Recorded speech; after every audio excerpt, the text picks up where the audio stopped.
What is up, everybody? This is the Baller Lifestyle Podcast After Show, episode 51.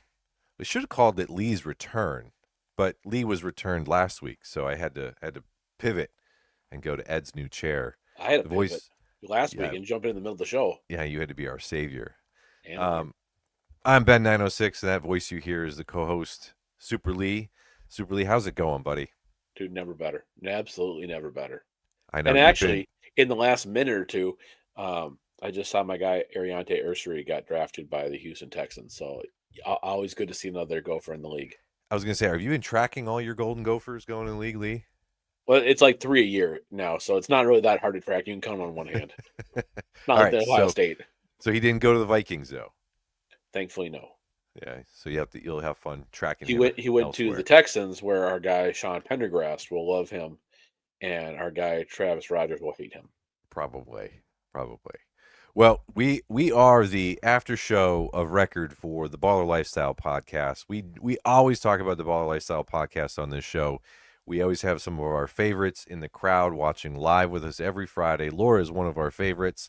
Hey, Laura, nice to see you. Good to see you. Hopefully, you can leave us a voicemail that we'll play. Lee's our man with the voicemail. So if you dropped a voicemail last week, the week before, the week before that, we probably haven't got to it. But we promise to be much better on the voicemails here coming up. We should probably But check. Lee, we are all dying because last week you told us about your trip. You were heading off. You Oh, had a gala to go to my and a special 26 hours in dinner. New York. Yeah, you had a special dinner date. And so before we Yes. get to anything else in this show, we did talk about and preface that we have a special guest coming on today.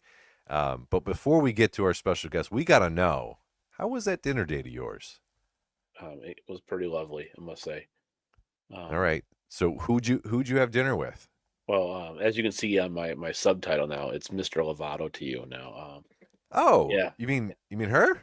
yeah. This Demi was my date for the night. It was nice. I look like I'm a freaking ogre in that picture though. For two reasons. it's One, all about angles. It's like it's right all at your about angles, chest. and I have every worst angle possible. She could tell Yeah. she knew the right angles. I did not. Yeah. Um, You're standing but with your knees locked. That's very much problem so. number one. I'm trying Yep. my best not to actually touch her in the photo because I was Yep. told you're not supposed to do that like Keanu Reeves never does. So I was trying to do Yep. that. Floating And hands. floating Yeah. hands definitely had that. If you see it, you kind of see I had to cut it out because my daughter's on the other side, and my Yeah. wife said absolutely no daughter on YouTube. So Yeah. respectfully, she's not in that part. But Demi couldn't have been a better person. Yeah. Well, it's good. I mean, that's what you want out of a dinner date. Yeah. Yeah. So I will say for all of the listeners and watchers of YouTube that Lee sent me that photo over Messenger and I am and it when he cropped it it I it didn't crop it. cropped It it cropped itself. it cropped just this much of Lee, and it was this much of Lee I didn't need to be like focused in on. So I got a My lot of face. crotch shot. Oh, Nope, well, a so I was lot of like, my face is the crotch part you from don't need to Lee. focus on. Yeah. So I'll save everybody that picture. I'm gonna send that same photo to Demi if that's how it comes across. Then Yeah. Yeah, you should definitely do that. See what see what she thinks. But I know she um thinks. so you did have a lot of walking though, Lee. Yeah, What are your we got statistics for your 26 hours in New York? for the 26 hours. Well, the first we got there on noon on Monday. Between noon on Monday and I guess we all did some walking in the airport, like walking around the Yeah. terminal, whatever, to get to the Yeah. flight. Um, but when we went to bed at night, I looked at my watch and it said 30,000 steps. And I checked out the pedometer app on the phone. It was like 22 miles. I'm like, that's probably all right because we walked all the fuck over Manhattan. I had Yeah. my 11-year Yeah. old daughter with me, and we saw everything: Empire State Building, the That's Battery. impressive. Went saw UN and saw Times Square afterwards. Central Park, Yep. and yeah, it was. And we walked every single where. So it was. These dogs were barking at the end of the night, and then the next Yeah. day she wanted to go walk around and see some other things. So we saw another about 15,000 steps before we left. Well, it's a good thing you weren't wearing your high techs, Lee, I because you had a might set of have. high techs some 30 plus years ago, Yeah. and they were not good shoes back then. They were like the shoes. Like I was waiting for Brian to say or Ed to say the shoes that your parents bought you after your Nikes destroyed themselves about February or March. Yeah. Because you wore them outside instead of wearing your boot. You had to get him through. Yeah, it's like Yeah. those are Voits Yeah. or the ones with the All Sports. All Sport. Yeah. Yeah. I was a kid when Shaq had his shoe that was at Kmart. I think that was the You you go could to a get the Kohl's, you'll Shaqs. see they now have Shaqs again That is at ridiculous. Kohl's. Yeah, That's absurd. That's absurd. I have Is it the logo of him dunking with the legs? I didn't. I just saw a sign at Oh. Kohl's. I remember those that first rendition. Yeah. I was going to put my son in those shoes. I don't want to pay for a podiatrist later on. Yeah. Yeah. A foot doctor. Yeah. Yeah, there you go. I'll just send the pictures to Drew and he'll tell me what's wrong with them. That's wise of you, sir. I have a guy though. He does it's like managers for a mission, and he collects sports gear and clothing from sports teams, professional and college. Yeah. Yeah. And then he sells the stuff afterwards and sells it dirt cheap. So they're like the surplus shoes or clothes. Is that Timu? Are you just talking about Timu? No, the guy's called Managers on a Mission or something like that. Okay. And then he uses the proceeds to send people on mission trips.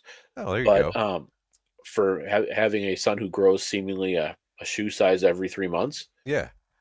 I find that I'd rather pay $25 for a pair of top class Nikes than I'd rather pay $200.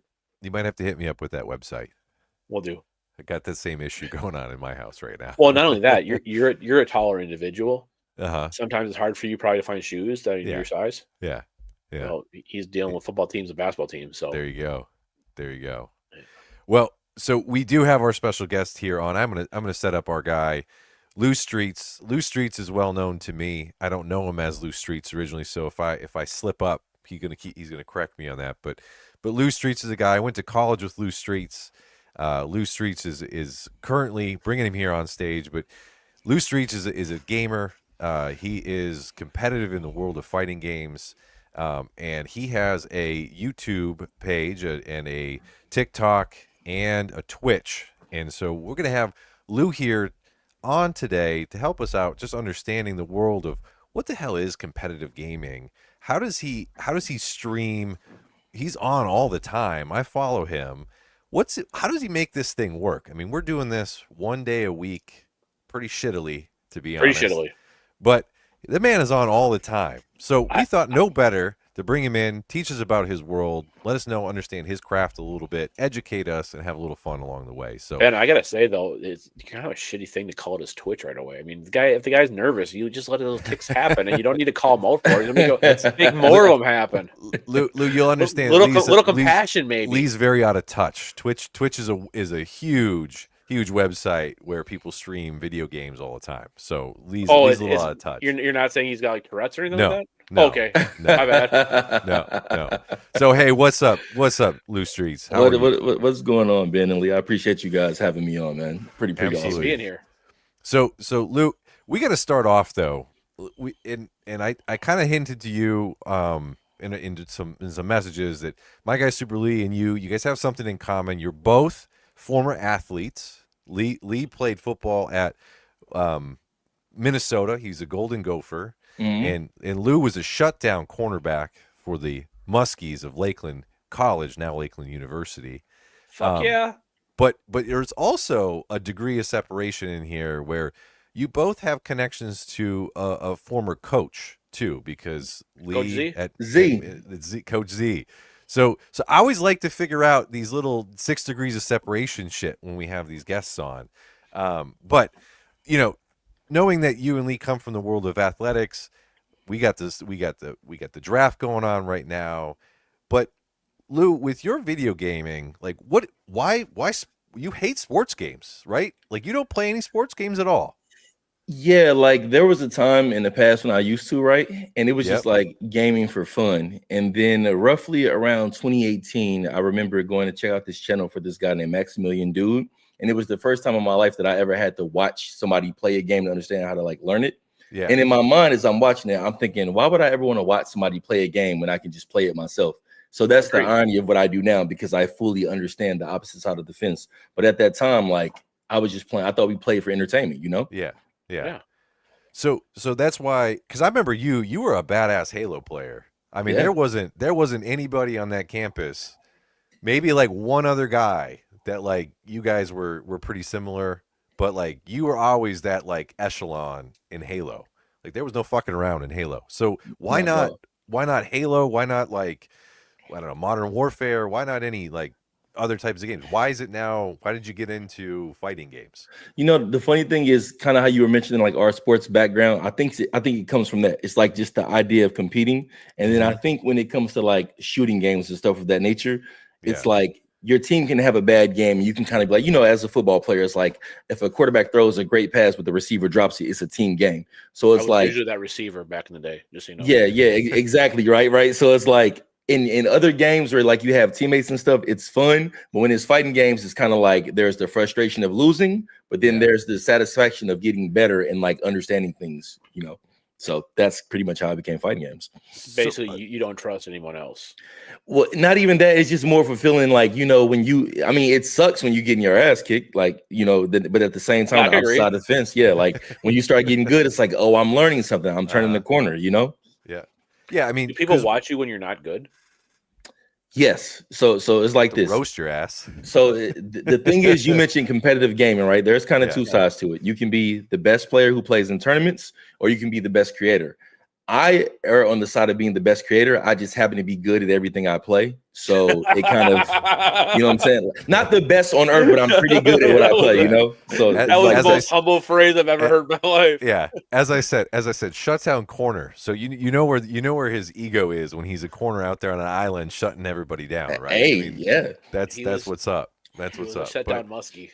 yeah, that's it. Well, you blew out your ACL, right, Lou? Was Senior that year. Senior year. I thought that was 07, right? Yep, first Yeah. quarter, second series of the first game of my senior year. So this is the thing, right? I hate to tell this story. This is not like a gloom and doom story, but we had a teammate. I'm not going to say his name like on you guys' channel, but we had a teammate. It was a third down play. I was playing against one of the best receivers in the country, Derek Stanley, who actually played for the Rams at one point. Yeah. But I go to like make an Whitewater. interception. He knocks it out of my hand. Third down conversion, we're off the field. For some reason, our defensive lineman decides to push down the quarterback on some like hell yeah in your face type of stuff. So they get the first down penalty. Very next play, turn my ACL when we should have been off the field. Hate that about it. I'll never forget it. Yeah. I was trying to remember. I was like, I was like, I could have swore it was 07. I was like, I don't know why I was thinking 07 was like your last year, and I knew you had got hurt somewhere in that, but I didn't realize it was like the first shit, like basically the first play. And that was yeah. And Ox is my brother, right? So that's his name he uses out in this world, Lou. So when you see Ox, that you know who that is. But so he knows who I'm talking about. So he knows who you're talking about. I know who you're talking about too. But that team, so 06, 07, right? I remember we went down to the Eureka College, and Lee, you'll appreciate this. Now you're playing Big Ten football, Lee. I was watching it from the sidelines. Well, yeah, I mean, okay, you had Marion Barber and Lawrence Maroney, and then like you. So on the other side of the ball game, ran over by them on practice. Yes. Yeah. So a little bit of a two worlds on your team, I think, as you pointed out before. You were happy to stand on the sidelines watching what was going on. Good for my long-term health. But in the school we played for, when we played teams like Eureka, it was like there were like brawls on the field after games. And I was trying to remember what year that was. I don't know if that was 06 or 07, but there was like a brawl on the field after the game.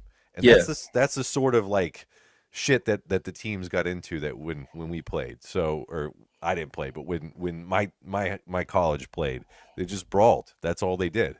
So it wasn't a big surprise that someone held down the quarterback and got in their face. That was kind of like, yep, that's pretty normal. Yeah. Undisciplined. When I saw that on film, I was furious. Like I didn't, because you look back after the fact. When I saw it on film, I was just like, you mean to tell me my season's over because of this? Like we should have been off the field. He didn't have to do it at all. Nope. Nope. And then Ox pointed out that there were literal bricks buried in the field that made it even more fun. It was like a prison game, to be honest, when they played down there. So But in that regard, the Metrodome had the fake turf on it. yeah, and there was concrete right below that, so it Right. wasn't that different. yeah. Mom's like, "Why are you wearing long sleeves when you guys play indoors?" I'm like, "Because I no want to have idea. skin on the arms." Yeah, after- strawberries. Road Like, rash. why don't I have any leg hair anymore? Because it's all been scunned up and scarred. So Lou, we got back into video games. Kind of this group, some of these folks that listen here in live and will chime in on commentary. We kind of got back into video games this year when the new NCAA 25 dropped. Like, I remember that was a game I played in college, like just played incessantly, trying to keep, that just played every college. That's what we did in the dorms. We played, but like, I know Halo was kind of over in your guys' area, and like, but now you're playing fighting games. You're playing like Tekken and Street Fighter. So what? I guess what is it? What's the OP game like in the world of fighting? Like, what's the upper echelon of what you guys play? The game that everybody's kind of going to right now, we're in this weird state because it's like this is the quote unquote golden era of fighting games right now. And what that means is, so the big three in the fighting game history is Street Fighter, Tekken, and Mortal Kombat. Those are like the main titles. Yeah. In the past year and a half, all three of them have dropped their newest game. However, Mortal Kombat kind of did a money grab and rushed it out. So Tekken and Street Fighter is getting all the love, and they're kind of having like $1 million tournaments, $2 million tournaments, stuff like that. So the money's large. I think of them all right now, Tekken is the best just because it has the most international appeal. However, it's the most complex game to play as well. So what makes it complex? And you guys ever play Super Contra? I've never played Super Contra. Missing out. As far as what makes it like the most complex game, for one, of the three games, it's a 3D fighter. It's not side by side like 2D. Okay. So you can actually step in the back and foreground, and then each character has about like 100 moves, like literally. Oh damn! So it's like everything is very situational, and in this particular game, they've made it more offensive minded than in the past. So it's very visually appealing, but I mean, it's a lot going on, which is fulfilling to win when you understand, but can be very frustrating to lose because I mean, you got to study. So what does studying look like? Because I've watched some of your streams and all it sounds is like clicking, click clack, and tapping and like you just, I mean, how are you processing? What are you actually studying? Okay, so not to nerd you guys out too much, especially like in the fighting games, right? Nerd us out. Okay, so pretty much around maybe 10 to 15 years ago, there started being this important thing called frame data in fighting games, right?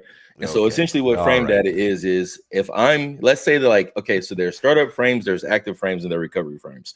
So a startup frame is that if you were to throw a jab, a startup frame is how long it takes for it to come out, right? Okay. The active frame is how long it's actively able to hit you when it's on screen. Yeah. And then the recovery is it coming back to me. No different than like a boxing match or something, right? Sure. So when you're watching like a high-level fighting game, situational knowledge would be like, let's say I'm fighting a particular matchup and they do a move that's plus 10 on block, right?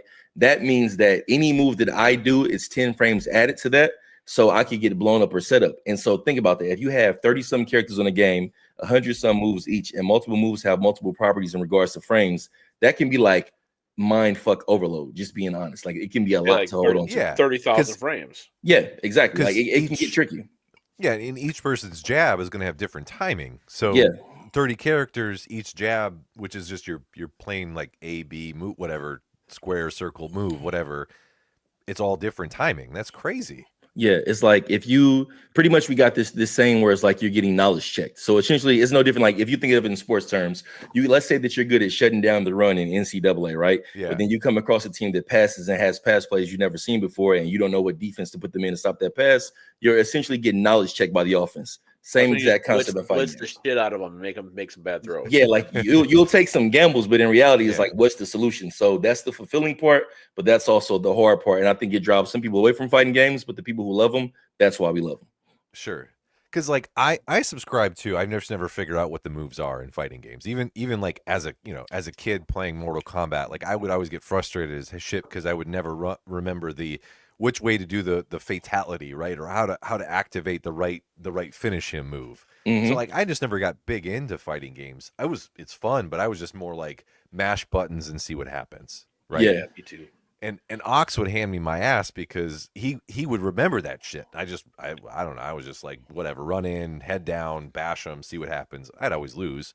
So that makes a lot of sense that obviously the games have they gotten more complex, like that sort of stuff is so minute and important. So like, do your eyes hurt when you're playing games? Like, you gotta be no blinking, right? No, I mean, not really. It's a rhythmic thing you get used to. But the funny thing, the gripe that everybody's kind of having now is that, sales and metrics and numbers matter. So we're ironically in the golden era of fighting games, but now there's this kind of pushback where they're trying to make fighting games more accessible to casual players because that'll bring in more sales. Sure. And the hardcore players don't really love that because it's like, it'll make it easier for you, but then it'll make you more competitive against somebody like me who knows a lot more, if that makes sense, without sounding arrogant. Going back to football, I remember at one time when I kind of got out of playing NCAA, I don't even remember what year it was, or maybe it was Madden, when they had the passing cone, Mm-hmm. and it was like, this fucking sucks. Like, I don't want to think about that. Yeah. And I was like, I'm out. And then I just basically stayed in 2005 with everything because, let's be honest, that was probably the best. And then now, 20 years later, it's like, oh, it's back simple again. I don't have a passing cone. Yeah, exactly. But it probably makes it easier for someone like me to compete with someone like, let's say Drew. Sure. But it'll also make you buy the game in general. Yeah, and actually a whole Xbox too, because I had the original Xbox and now I just bought an Xbox Series X, which seems like way overkill for what I need for one game, but to each our own. Yeah. So tell me, okay, so we understand as like football games go out every year, there's a new game, and it largely doesn't change a whole hell of a lot, right? Like there's minor tweaks, they squash some bugs or whatever. They might institute something like the passing cone that everyone hates. Like they swing and they miss, but largely the game doesn't change. 80% of it, 90% of it's the same. And especially now with these next gen systems, like I don't really know what's the incentive to buy the new game. How are they going to tell you that you need to drop $100 when the game that you're playing today is still good? So like with your fighting games, so you just said the top 3 have all dropped new games. So the complexity is obviously changing, but are there people who are like, look, I don't want to upgrade. I want to just play, the 6 versions ago. This is it. This is what I want to play. Are there people that hone into that world and stay in that world, or is it like everybody just progresses to the higher level, more new games? See, the funny thing about being a content creator in like this particular genre is that I'm on both sides of that fence because, like, for instance, with Tekken 8, so there are things called legacy systems, right? So essentially Street Fighter 6 and Tekken 8 has a legacy system. And what that means is whatever that they had in the past, they'll build upon those blocks and like make a better version of something old and maybe some innovation. But for the most part, if you play the old one, you'll kind of slightly adjust the new one. The problem is, as a content creator, is that I'm most known for my Mortal Kombat content, but Mortal Kombat's past 4 games are nothing alike. They keep revamping the system and overhauling it. And on this last one, they just swung and they missed. Mortal Kombat 11 is probably their best game. Mortal Kombat 1, the newest version, is probably their worst. So you do have people like that. And I'm on both sides of the fence because I'll play Mortal Kombat 1 for content, but 11 I like much more. It's just a more fun game, and it's like 7 years old at this point. Gotcha. So help me out. Like so content is interesting. Like YouTube has changed some of their algorithms lately. Like I've heard people griping about that in the content creation world, like things that used to work, dropping it at certain times, keeping consistent with their, every Friday night at 10 or whatever it would be. Like they got in a consistent algorithm that this things just kind of work. Now all of a sudden just curtailed off and dropped off the map. Are you seeing that with your content too, where like things you put out that used to run just aren't running anymore and there's no reason for it? Yeah, it's kind of like, so I have this weird philosophy when it comes to that, because 2 sides of making content is like giving the people what they want, but also like not burning yourself out, right? So like the average person may have a game that they're known for. Like I'm known for Mortal Kombat 11. So everybody wanted me to play Mortal Kombat 1. I wasn't that fond of that game, and I picked up on Tekken 8, and one game is a little bit simpler, one is much more complex. So naturally, my viewers are kind of like rebelling against the Tekken 8 content today, so I was willing to be consistent with it. So what happens is you got to decide, do you want to make the same thing over and over for views, or do you want to sacrifice some viewership to be accepted as a variety player? I tend to go on the latter. That's pretty much my philosophy. I stuck to RBI baseball too back in my day. That worked out real well for me. So that goes to your supreme hater. Like you're going to be like, hey, I'm going to pivot over to this game, and I don't really care about the views as much as I want to enjoy what I'm doing. I mean, I won't be dishonest and say I don't care about the views, but there's like a line to be walked. So it's like, Sure. you know, like for instance, if I'm really focused on Tekken 8, I'll give you 3 Tekken 8 videos, but I'll slip a Mortal Kombat video in there. Not because I necessarily want to play it. It's just like I know you guys want it and I'll come back to it on occasion. Where Mortal Kombat 11, I probably have 600 Mortal Kombat 11 videos on my channel. Yeah. Like that's Yeah. how much people wanted it and that's how much I loved it. Mortal Yeah. What do Kombat you 1 feel- is like only 80 something. What do you feel with the Mortal Kombat movie? I hope it's good. Did you see the first one? The recent one? No. So I like the first one because I'm a fan of the story, but the next one should be like even better because they're introducing more characters. Some people felt negative about it, but I think I'm one of those people. I look for the glass to be half full, so I enjoyed it. Appreciate Yeah, It was enjoyable. I will say I did watch it. I mean, in comparison to how campy the ones in the 90s were, I mean, this one was far better than that. Just Is it better than Blank Check? Because that movie was fucking horrible, and you made me Yeah, watch that. it's better than Blank Check. I've never seen Blank Check. What's Blank Check? Oh, you're missing out on American classic. Don't available sell on it Disney like Plus. that. Yeah, don't sell it like that. So it's a movie from our childhood, Lou, where a kid finds a blank check made out to nobody for $1 million, and so it's like a movie of like you at 12. What would you do with $1 million? Yeah, that's the whole premise of the movie. And it creates obnoxious situations, I'm assuming. And Tone Loc is in it. Tone Loc, yeah, tone. I might have seen it. Rings a bell. I picture him in like sunglasses Yep. Yeah. in the movie. Yep. That's like, I think that's the cover. I think he's wearing like these sunglasses, gonna kind of pull down like this. Really cool. Yeah. You're thinking of the right movie. Yeah, I just haven't seen it in forever. Yeah. Yeah. So I've seen it more recently than it doesn't hold up real well. Most movies don't when you're an adult. You know what movie does though? Van Wilder. Oh, that's just okay. So our guy Super Lee went to college for like 12 years. So he thinks he thinks years. it was made after him, to be honest. So yeah, that's why his connection to Van Wilder is that. It's about him. That and I've always wanted to bang Tara Reid. Although I should say always. I did back then, not so much now because I'm pretty sure she's all skin and bones and that. That's not as much fun as it looks like. Yeah. I mean, to make you feel better, I was in college for 6 years because I transferred twice. So I mean, I wasn't far off that ballpark. I didn't transfer at all. I just took a long time. That was quite the vacation. Numbers were hard. Words were really difficult. Writing papers just couldn't get. I got lost one past it. time and just couldn't get out of there for about half a decade. Yeah. So Lou, we kind of just jumped in about a year ago doing this. Again, we are a show that does an after show after another podcast. It's kind of some call us the pre-show to their show. Some do, but it's just a silly way of getting a group of people who've been listening to the same podcast. It started off on a thing called Stereo. We've pivoted from Stereo over to YouTube Live, and we do this every Friday night. And so, we don't expect to ever really blow up, right? Like we know that we're never really going to catch fire. And I mean, sure, we have 1,000. You don't know that things happen, but that was where I was going with this. Like, so you started off without any followers, and now you're 20,000 subscribers in. You've got hundreds. How many of those videos. did you pay for? None.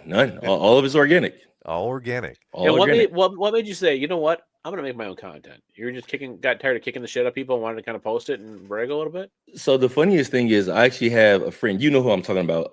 Isaiah Calhoun from our football team. Yeah. So we have a group chat. We all still kick it together. Did he ever get any late penalties on quarterbacks on third down? No. He only played 1 year with me. Yeah. Okay. Did he play a year with me? Yeah. I'm not sure. I think he was he on played the other one side. He was on offense, and then he moved to defense after I got hurt, and we would have been phenomenal together because he was very athletic. But Isaiah, what was he? 6'4"? Yeah, 6'4", runs like a gazelle, jumps out the gym. Pretty athletic dude. Yeah. Yeah, but what it was is like we all still play games and talk shit. Like we play like sports and UFC and Madden and all that. But what it is I'm obviously the best gamer of our group. Isaiah would try to be competitive with me. Like when we play fighting games, he just can never keep up. And so one day he was like, you're good at all these games. You should make a channel. And then I think like maybe 3 months later, I was just bored, like on a random Friday in Vegas. And I was like, why don't I just look into buying Final Cut Pro? And it just went from there. So do you give him like a cut of the profits now?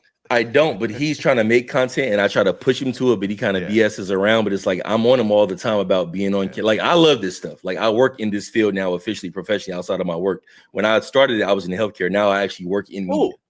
What'd you do in healthcare? I was in a substance abuse program as a behavioral health tech. Hey, I work for a substance abuse program. Oh, sweet. Yeah, there's Yeah. some really like awesome people when like they're sober and you get to know who they are. Yeah, did you see who I was hanging out with last weekend or on Monday?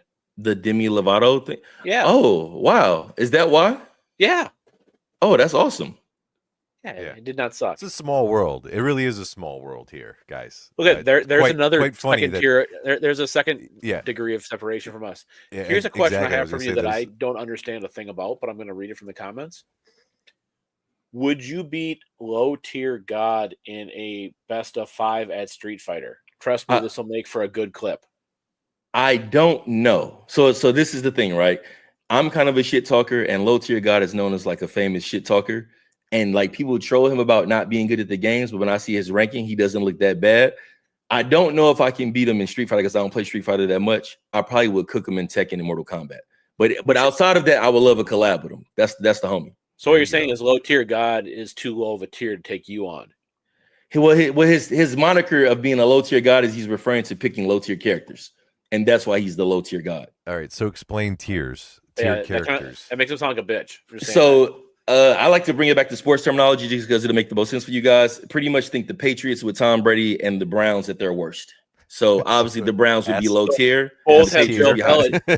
both have Bill Belichick at the helm. Exactly. Yeah. So the worst Belichick versus the best Bill Belichick is essentially See. what a low tier I guy think the means. very best Bill Belichick is the one right now that recruited that 22-year-old. That's Hey, I knew that's where you were going with that as soon as you started that sentence.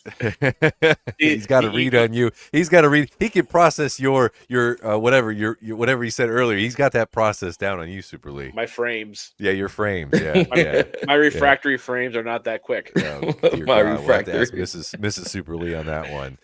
We do have another question here. Ox says, Lou, you got into any of those remake Capcom games? I know Marvel vs. Capcom recently came out as well as the Capcom Fighting Collection 2 coming out in May. You get into any of those? I didn't. I've seen some of them. What I like to do is go to the old games and get the soundtracks for like background music for my Yeah. video, but I've never played them because like there was a time like when we were in college around that time, like with Halo and all that, I wasn't playing fighting games at all. So Yep. that whole era, I kind of got away from it. I came back into fighting games around 2016 with Injustice 2, and then I started making content 2 years later. So yeah, I missed that wave. Do you think So you'd what- I'd be Captain America every time if it was Marvel versus Capcom. I just took the Captain America. Oh, he's sweet. He's sweet. He's Yeah, he sweet. is. So fighting games, I mean, obviously with YouTube, you can get into anything anywhere. Like you can watch somebody who cuts grass, right? You can watch somebody who reviews NCAA football games and just do rebuilds all the time. Our guy Drew watches a lot of feet videos. Yeah, that is one thing. One of the guys in our I don't know if he's watching that on YouTube. He might be on a different site. He watches Instagram Reels as well. Yeah. Sometimes he shares them with us, and it's kind of offensive, but he still Yeah, keeps sharing them with us. you just never know what's going to happen there. But how do you know one of your videos pops off? Like what do you, what's, I guess, and I'll say, I guess the next question is what video of yours has popped off to that level where you're like, this has really caught a certain stream? So the first video I ever had that did like exceptionally well on YouTube, I remember like I can't remember how many subscribers I had. I was definitely under 1,000 for sure. This was back in like Mortal Kombat 11 first released DLC for Spawn, and he was like on my wish list of characters I wanted. So when he came out, I had a crazy reaction, and it was like I got 15,000 views like for the very first time for like a 200 dang. subscriber channel, and it was Okay. just insane because your phone just goes nonstop, right? Sure. And this is for long form content. Now, when it comes to short form, like I've had some videos hit like over millions on TikTok. And when that happens, like you don't realize how big the internet is until like the internet shows you how big it genuinely is. Yeah. Like your phone's just nonstop all the time. So All right, do you get checks for that then when it hits like a million views? it just depends on the platform you're on and like how you got things set up. On TikTok, it's not as big because it's short form, but YouTube, if you hit on YouTube, you'll get paid well. Hey Drew, forget what I said. You need to start making us videos. so Drew is he's in this group here he'll jump on every once in a while with us as well and kind of hit some spots, and he runs in the card collecting space, anime space, and video game space. So he And the has foot video talked- space. yeah, and foot videos. But he runs his TikTok for card collecting and stuff, and so we watch that and we see card collecting can pop off like that. They pull something from a pack, and it's like boom, and all of a sudden it's 10,000, 20,000, a million views on these card pack ripping videos, right? Mhm. And as we've gotten more into just kind of how we use our content and drop our content, like we've gotten into doing some shorts, right? And you just pop a short out there and see what happens. And one of Mhm. your shorts does like a three views, and then the other one does like 3,500, and you're like, what's Mhm. the difference? How does this work? So I guess for you, you do kind of long form videos. You were just doing a live with Batman was it Arkham Yeah, I was just Knights, or streaming Arkham Knight like right before I hopped on here with you guys. yep. Yeah. So Whoa! You were with Batman? Yeah, I was streaming Batman. Yeah. yeah, so Huh. you can watch Lou play on Twitch. I think you have your Twitch and it merges into YouTube Yeah, Live. I got a multi-stream set up. Yeah. So Okay, you can all watch of that was way over my head. I can watch you play games on various forms and areas. Yeah, like I'm using this thing called SE Live that you can have if you have a Windows computer. So when I stream now, I'm currently streaming the YouTube, Twitch, and TikTok at the same time, all simultaneously. Yeah. So so not only do your videos pop off, but like how do you do on Twitch, and how do you do live streaming? Like is that a big part of your content? So this is the thing that like, and I think people have a hard time understanding this, but it's like when it comes to streaming, right? I mean, unless you get lucky, I know YouTube is a little bit different because of how they have like I guess like searchable algorithms. On Twitch, they don't have that. Only the top pretty much get the front page, right? So Okay. what most people don't understand when it comes to streaming is like you're gonna grow your stream based on content that you make. And if people like have a rapport with your content, then they'll care about checking out your stream. The likelihood of not having any videos out and just starting to stream, nobody gives a shit who you are, right? You know what I'm saying? Right, But it's like right. if you make a connection with Yep. videos, then like it'll build from there potentially. Like Yep. even when you That mentioned the makes- car thing, I have a friend, his name is Mad Cracks Packs. I think that's what he goes by. When we met, he used to play video games. He got into the sports car stuff. He stopped working full time and stopped doing gaming at all. He just only does that, and I guess it brings in a nice amount of money. But it's like he's been doing that for like 3 to 4 years now, and he looks pretty comfortable from it.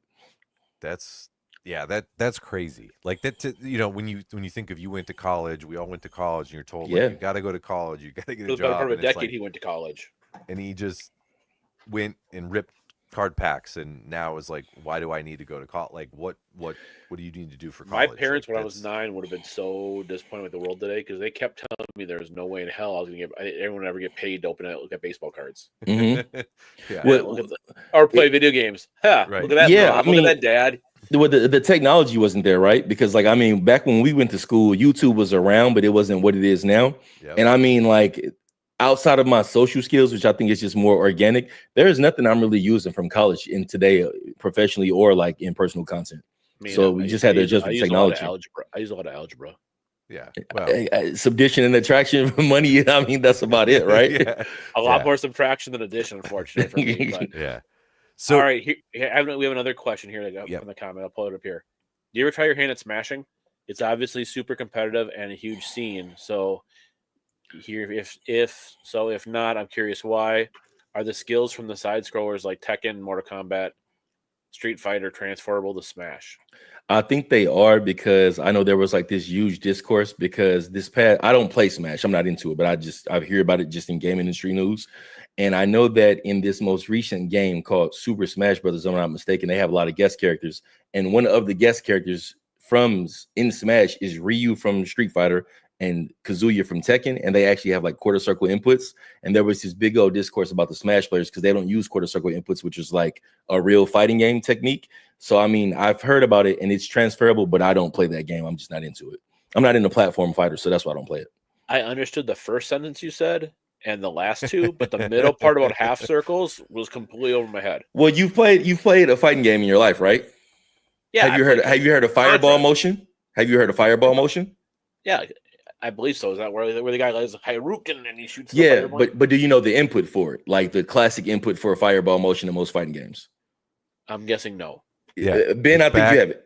back and swipe up, right? Or like down to forward and press a down to button. forward. Yeah. Yeah, Okay. like so that's what they're referring to. But in Smash, they didn't have those type of inputs, which is more of a fighting game classic thing. I think Smash was more back, forward, and buttons, but now it's a little more open-minded from my understanding. But I don't play it though. Me neither. So that's so before we had that great comment, I was glad that Lee jumped in and hit that comment, but I know, Lou, one of the videos that of yours recently that kind of went viral, and I don't want to play it if it's going to cause PTSD for you. I don't But give a shit. you're just recovering from your I give a surgery shit. I here. saw this and I And I did Oh. share it with my guy Super Lee. So, but I think this helps, kind of tell us how insane the world of content creation is. Is you recently just tore your pec, and I've got that video right here for everybody to enjoy. So I'm going to show sure. it for just a second. By the way, is that 25? 275. He just chucks it off his chest too. By the way, we're I gonna would watch imagine that. it's pretty easy to throw that when you're in that much pain. One, It was like an adrenaline rush, just pure adrenaline rush. one more time. Get that off. Damn. Scariest sound I've ever heard in my life. But so you see how that has 77 views on here? On Instagram, that shit has 2 million views. Yeah. Let me ask you a more important question. How often do you film yourself lifting weights? I usually, so what it is like the way that my content is based on Instagram is like gaming content, but it's like mentality content. So like working out, getting better is no different than getting better at fighting games, getting better at like just trying to like progress in general, right? So what it was is I usually record around like 295. I did 295 the previous week and recorded that, and I was feeling kind of tight. So I was only going to do 4 reps of that and stop because I had some tightness from the previous week, but I guess I had a micro tear that I didn't know, and that's how I tore it. So that's why I was recording. I didn't record it with the anticipation I would actually tear my pec. That shit sucked. Yeah, I would imagine so. Did you think about using AI to make it so it looked like actual real heavyweights were on you when you were throwing it? Nah. I only use AI for like work shit. I've kind of been tampering with it like recently, but yeah, like that. Just some weight room shit talk there. Now, Yeah, that shit was pure coincidence, bro. Like I didn't. Some people thought I even. This is the thing about the internet, like because in order for anything to go viral, there has to be a negative and positive element. Usually, if it's 75% positive and it's like 25% of haters, people would think I did that on purpose. Like I filmed that to video, like get views. Like Yeah. no, I didn't tear my fucking pectoral on purpose. I would rather not have got hurt. Right. Yeah. Well, that's how not like a fun injury. yeah, and that's how suspicious everybody is. It's like that's not real. Fuck this guy. Like there's no way that Yeah. that's a real thing that just happened. Not a chance. And it's like, yeah, he was working out a public gym. If you watch any of his other content, he's never done injury content before. Do you think Yeah. he's just going to start like out of the clear blue sky? Be like, you know what? Today I want to rip my pec. This will be fun. But this is the crazy thing about how the internet works, right? I make gaming content on that account. It's mostly gaming content, some other stuff sprinkled in, but mostly gaming content and workout content. Me tearing my pec made that video go for like 2 million views, and I got like 1,000 new followers. I don't understand the correlation because if you look at my account, it's Yeah. gaming content. So Yeah. I don't really understand the correlation, but it seems to be working till this Now- day. It's still getting followers, so I'm cool with it.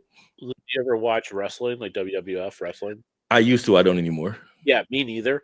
And we had a guy on there named Penelope Sparklebooty, and he asked us a question about wrestling, and I apparently answered it in an incorrect way, and we got new viewers and subscribers because of that. I get it. Yeah. People just see something they like, and they mash that follow and subscribe button, Yep. and I appreciate it. But boy, are they gonna be disappointed when they see what we're doing the rest of the time.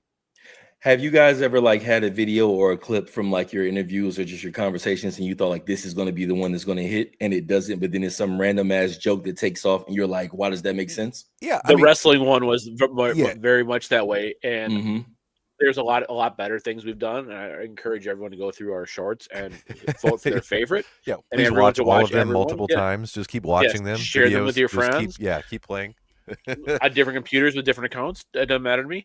But yeah, it's not our best work by far. It was actually me asking questions like this. I'm not afraid to ask questions that expose me being an idiot, Mhm. and because it's things I'm not exposed Right. to before. Yeah. And people are like, "This guy's out of line." Or when Ox, did you know Ox hates Mariah Carey and Christmas? That makes sense. You've been hearing it this whole life. I can understand that. I fully can understand that. But see, I love Mariah Carey. In fact, I like to credit Mariah Carey for the start of my puberty. I don't know if you ever seen her Dream Lover video, but when the moment I saw that, my testicles dropped and my voice lowered. I mean, I can understand it. Something changed. Something changed. Yeah. Yeah. And so because of that, I now have a fondness for Mariah Carey. I don't like the Christmas song, but I do want to someday have dinner with Mariah Carey, much the way I had dinner with Demi Lovato. That does make sense. I mean, Super Lee- that's a realistic possibility considering you've done one and you probably didn't imagine that was possible before you did it. I really appreciate using the phrase "done" and the verb "done." because in no way did I do her, but I don't want to be sued. Yeah. But other than Yeah. my mind, Yeah. but yeah. So we have a question here. Auntie Slayer, he goes by his Drew, but Auntie Slayer is his name on here. But so He has I a think thing for aunts with feet. yeah, I think it's interesting. A lot of streamers, content creators say it's important to be in good physical shape to do their jobs. Is it true? And what impact does it have on other gaming or streaming? I don't know if it's true to have to be. I think it's probably suggested that you do because I mean, like luckily for me, I mean, I've made it a point to do this because I make content. I want to balance it. I've always tried to work remote, but that's because I work in media and tech, so it's a little bit easier. But it's like imagine if you work at like an office job or somewhere you have to sit in the chair from 8 to 4, 9 to 5. Then you're coming home and streaming for 4 hours, and you're sitting in that chair for 4 hours. Like I just think it'll kind of have like long-term bad effects. So I think it's probably important to try to be in some form of like exercising or shape. But I'm also a former college football player, so that's just a part of my life. You know what I'm saying? Like it's just normal to me. Right. So how is the rehab going? Have you started rehab yet? Yeah, I'm in my 3rd week of physical therapy. I got cleared from the sling this past Tuesday. The scar is kind of going down. I don't know if you can kind of see it right there, but a little bit. Yeah, it looks a lot better than when it was swollen. Yeah. And as far as my left arm, I can't go above this. Yeah. So this is as high as I can go up. But rehab has been going good. It's kind of like this is the funny thing. Yesterday in physical therapy, I had to do like a 1 pound, like kind of like a reverse fly. And you would be amazed at how much 1 pound can burn. But at the same time, since I haven't worked out in 6 weeks, it's exciting just to feel the burn of exercise and like get back to it. So it's a process. It's probably like a 4 to 6 month process. And I'm in month 1.5. So we'll see where I'm looking like at early July. I tore my labrums both, I guess, more than a few times. And when they have you work out with a soup can and you're just doing, the littlest thing where you're like, why is this soup can kicking the crap out of me? Yeah, for sure. I remember the wall walks, Lee. You do the wall walks with your hand. You're like, boy, that doesn't feel at all any good. I just want my arm to come down now. Like that sucks. Okay, we're not doing that again. Did kind of pushing and opening up the pain make you feel better just because of compared to what you couldn't do? Because the wall walks, I've been doing them with the ball, and when I get to the top here, this part of my arm burns, but it's like a good painful burn. It's like I'm back in the gym type of burn. Yes. Yeah. There was the worst feeling in the world is like when you finish a workout and you're like, I'm not sore. Or the next day afterwards, you're not like, I'm not sore. I feel like I could work out 2 days in a row. That means I pissed away a day at the gym. I want to hit it so hard that I can't wash my hair. And I feel you. I don't have that much hair anymore, so it's not that big of a problem. Yeah. But I want to be sore, and the feeling like when, especially like you get hurt, you come back. Now you want to go in super hard, but that's how you're going to hurt yourself. So you gotta, exactly. Just get that point where you feel that burn, and then stop right there. Yeah, and it's hard because it's a good drug. It's a good drug where you're like, I want more of this. It's funny because the doctor told me, you're going to gain back 95% of what you lost. He was like, but I would suggest leaving the 315 days behind you as far as benching, because I used to bench 375 in college. And there's a part of me that's like, well, that sucks. I want to hit that again. But then at the same time, it's like, why do you need to bench 315? Like, there's nothing in my everyday life where I need that. It's just like, as you get strong and feel that pump, you just keep going. So when I am able to get back into the gym and feel like I am recovering, hopefully that is not later than sooner. But when I get to that point, it's like, okay, 225 benching is the cutoff. Like you don't need to do more. I fucked my back up in a big way after college, and I was told, hey, no benching for a while, and then I got cleared, and they're like, all right, don't do anything crazy bench wise. And I'm like, well, define crazy, because I'm not gonna humble brag, and actually no humble whatsoever. I was closer to 500 in college benching. Well, 455 was my max, but I was like, I benched 455 pounds. So like, tell me what crazy is. Cause I'm not average guy. He's like, go half of that. So 225, don't go above 225. And I started repping up 225, and I was doing 225 in like sets of 15. Cause I was like, I can't go over this. Then when he finally said, all right, you're good. Your back's, and it's just my lower back. He was like, and by the way, Ox, that was not on a Smith machine at that time. Here's the deal. When you get older and you have kids, your wife says, you can get a workout machine at home, but it's got to be a Smith machine because I don't want to find you dead. That's me in life. Yeah. But this time was just straight up out there, and it was amazing just hitting 225 that many times. how overall better that made me feel, and there was less risk of injury. Yeah, because you gotta get over the mental hurdle. That's what I'm worried about too. It's kind of like everybody said to me, like when I had my injury, like, well, why are you doing something that crazy? And I'm like, well, it's hard to explain to you that this isn't crazy because I can do this with no problem. I just happen to have a free, like I got one injury in 20 years.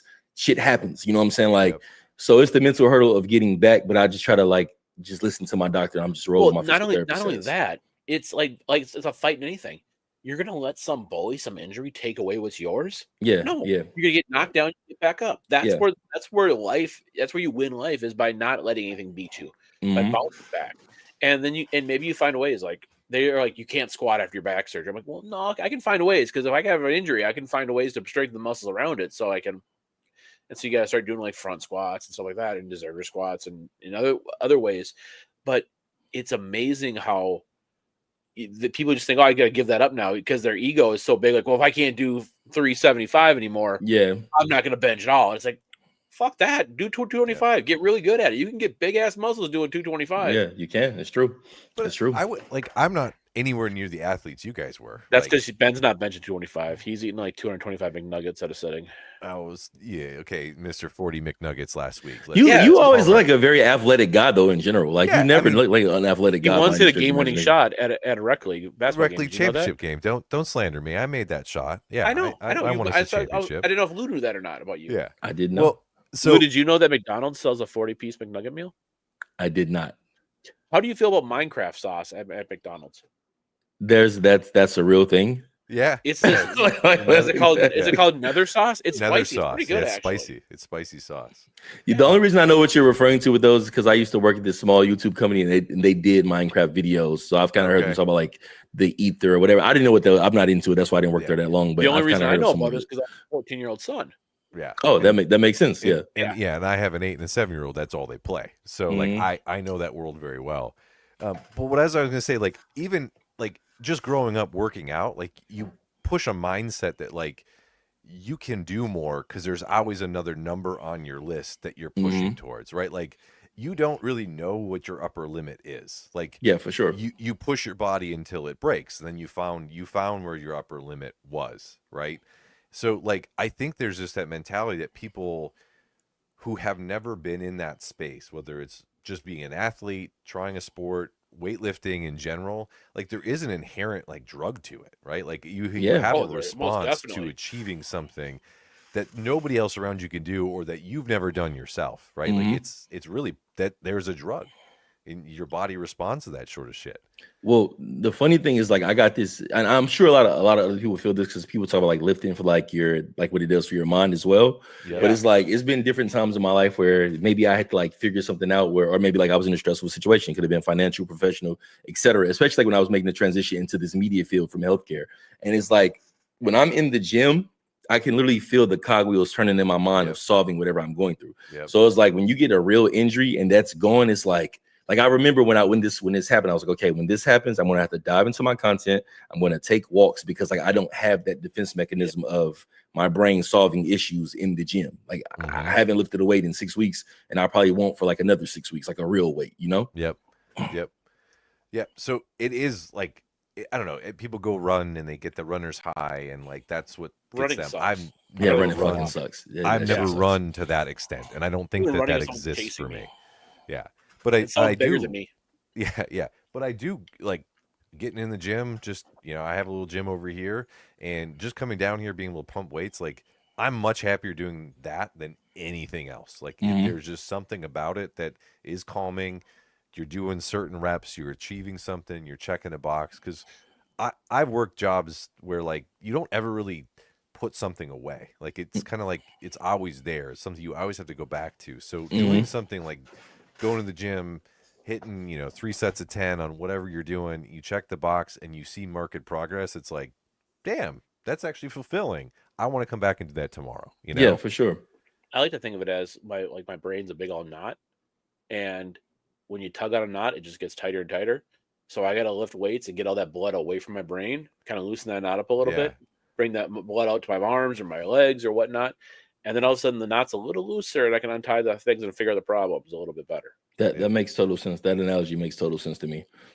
So okay, Lou, it might be obvious, but how does one work out their muscles for fighting games? Like, do you just You have just to do play? like thumb presses and finger curls. Yeah, you Like, just do. Yeah. You, Fingertip push-ups. Like, what do you? How, what you is it? probably what you the main thing that you would do, because like in fighting games everybody wants to know combos. That's like the most appealing part for every casual player is how to do combos, right? It's also the most boring thing, but it doesn't really even have to be that. It's more like going to practice mode and finding visual or audio cues. So it's like it may like Okay. for instance, since I play for content more than anything else, I try to play for sauce. And so what sauce is basically I'm going to land the combo in a match that the average person doesn't know how to do. But in Okay. order to make that hard combo easy, you got to go to the lab and practice it, right? And the lab is just practice mode and stuff like that. But what you'll usually find is like there's an audio cue or a visual cue or like a small little nugget that makes this combo click a little bit smoother. So maybe like, oh, I got a micro dash here, or I got to listen for this particular sound, or I got to press the buttons in Uh-huh. this way. Uh-huh. So it's not even really just like muscle memory of using your hands. It's more so like, what's the small little nugget that makes this easier? You know, if you had bad form on a jump shot, oh, if I just bring my elbow inward, now I'll make a higher percentage of shots. Sure. It's basically finding whatever that is in the lab. that advice 30 years ago. I know, So- right? So do you think the programmers actually programmed those little nuggets in the games, or do you think it's just something that happens as they mesh the audio visual and gameplay together? Is that just what happens? I think this is like one of the funniest and hardest questions to answer, because in the past I would have thought so, right?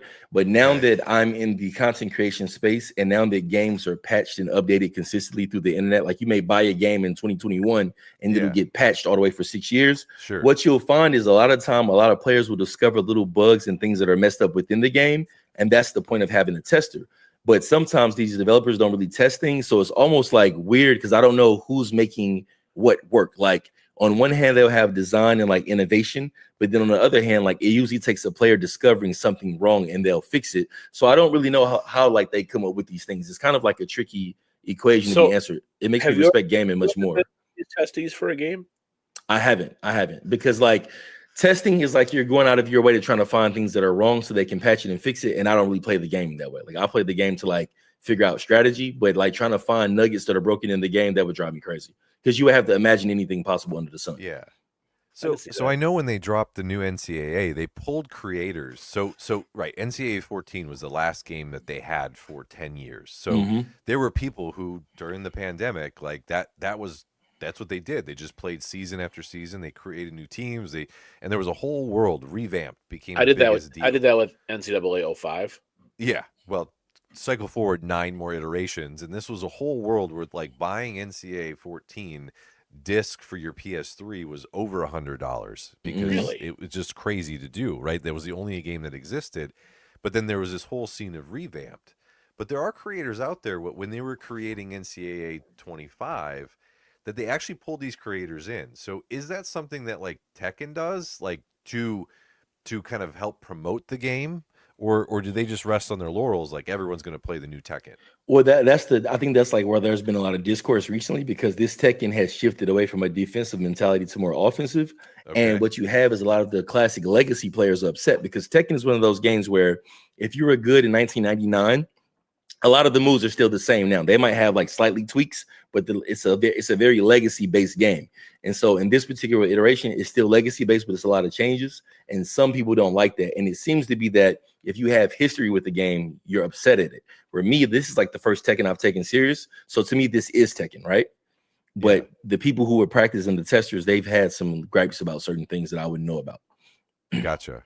So Drew asks, who's your main in each game? I don't think you said that outside I of didn't. Spawn. You mentioned Spawn, but that was a totally different game early on. But who's your main in these games? So I'm known for playing Bruce Lee style characters. So pretty much in every fighting game, there's always a Bruce Lee like character. In Mortal Kombat, this is Liu Kang. In Tekken, this is Law. In Street Fighter, this would be Fei Long. Like there's always that type of kung fu classic. He looks like Bruce Lee, but it's not Bruce Lee. Even in UFC 3, they have Bruce Lee in the game. Wherever Bruce Lee is, that's where I'm at. I'm gonna venture out to other characters because I make videos, but I'm always known for playing the Bruce Lee character. And I'm usually really, really good with him. Now, do you play on a controller, arcade system, or both? Xbox One is the best controller of all time. I never want to play any other controller in my life. That's So that's music to Drew's ears. We had some slander going back and forth because when I needed to upgrade my next gen, I went to the PlayStation. I just never was an Xbox guy, and the That looks like what I was- have. This is the best controller. So there's these things called Brooks converters where you can use these controllers to play a PlayStation. So right now I have a PS5, an Xbox Series X, and a gaming PC all right here. I play them all with this controller. No kidding. The only problem is that they don't make new Xbox One controllers. So every time one fucks up, I have to go to GameStop and get a refurbished one because they don't make new models. And this is the only controller I'm willing to play for the rest of my life. Have you thought about the chance of maybe you learn how to, repair them, and that's your new industry, your new side gig, and you have loose streets controllers from the streets?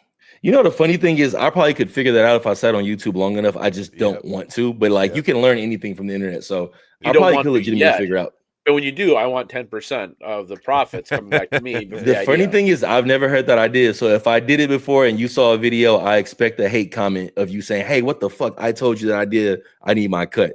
I'm like, you know what? I learned this from I'm gonna come back to the Baller Lifestyle podcast and give me his money. Well, the Baller Lifestyle After Show podcast, because the Baller True, Lifestyle true. will be like, they think all we do is talk about porn, and that's not true at all. That was a previous guy. That's no longer he died, so we don't really laugh about it, but he died. All right. Yeah. So Lou, what's on your horizon? So content can get stale, right? So things people can say, hey, you've been doing the same thing. It's getting stale. You talked about kind of bouncing around some games just because that's helping, feed, I guess scratch the itch that you might have to kind of go outside of what you've been known for doing. But what's next for you? What are you thinking about doing with your content? So the thing is like in the content space, especially gaming, some people have the misimpression that it's a young man's game, right? But in reality, our generation is most optimized for that because we were alive as all the systems happen, right? Right. And so what it is I'm known for that, but a lot of times like I'll sprinkle in like life nuggets in some of my content. And like I made a video not too long that was like fighting games teach you about life, and it did really well. So I'm considering making a second channel where I just talk about like life stuff in general from like a philosophical standpoint. And it's only because I genuinely love making content. The thing that confuses people about me making gaming content is they think that I'm a gamer. But I say I have this saying, I'm a creator who games, I'm not a gamer who creates. I say that all the time. So meaning I just like making things. I just happen to be good at games and I enjoy it. But I just like making shit. Like if I could write a movie, I probably would. But it's like I like making stuff. So I think I'm going to just make a different form of content that's not associated with gaming at all. Would you rather write a movie or run a marathon? Write a movie or run a marathon? Yes.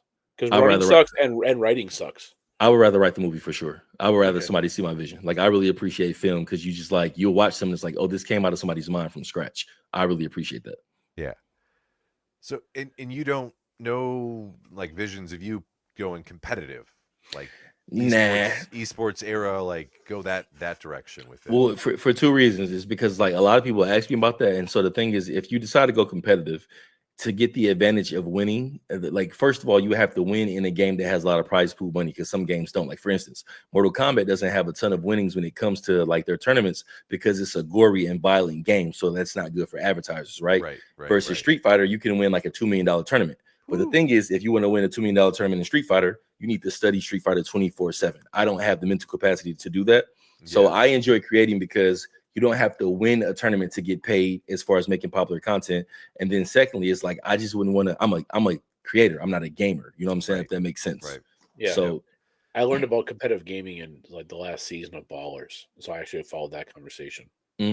But I mean, it's a ton out there, like depending on the games you're in. Like if you're talking about Fortnite or some of these shooting games, like those fan bases are large. Fighting games are more of a small niche. But like if I was a Fortnite creator, I probably would have 10 times my subscriber count. And they'd all be 13-year-old boys that, Probably true, Yeah. Well, and I'm always amazed that people play Madden, to be honest. Like, that game is trash. Like, it wasn't always, though. Clip me. I don't care. That game is trash. Madden sucks. It's terrible. So, it was great back in 05, by the way, when you could. The last good Madden was Madden 17. Madden 17 was amazing.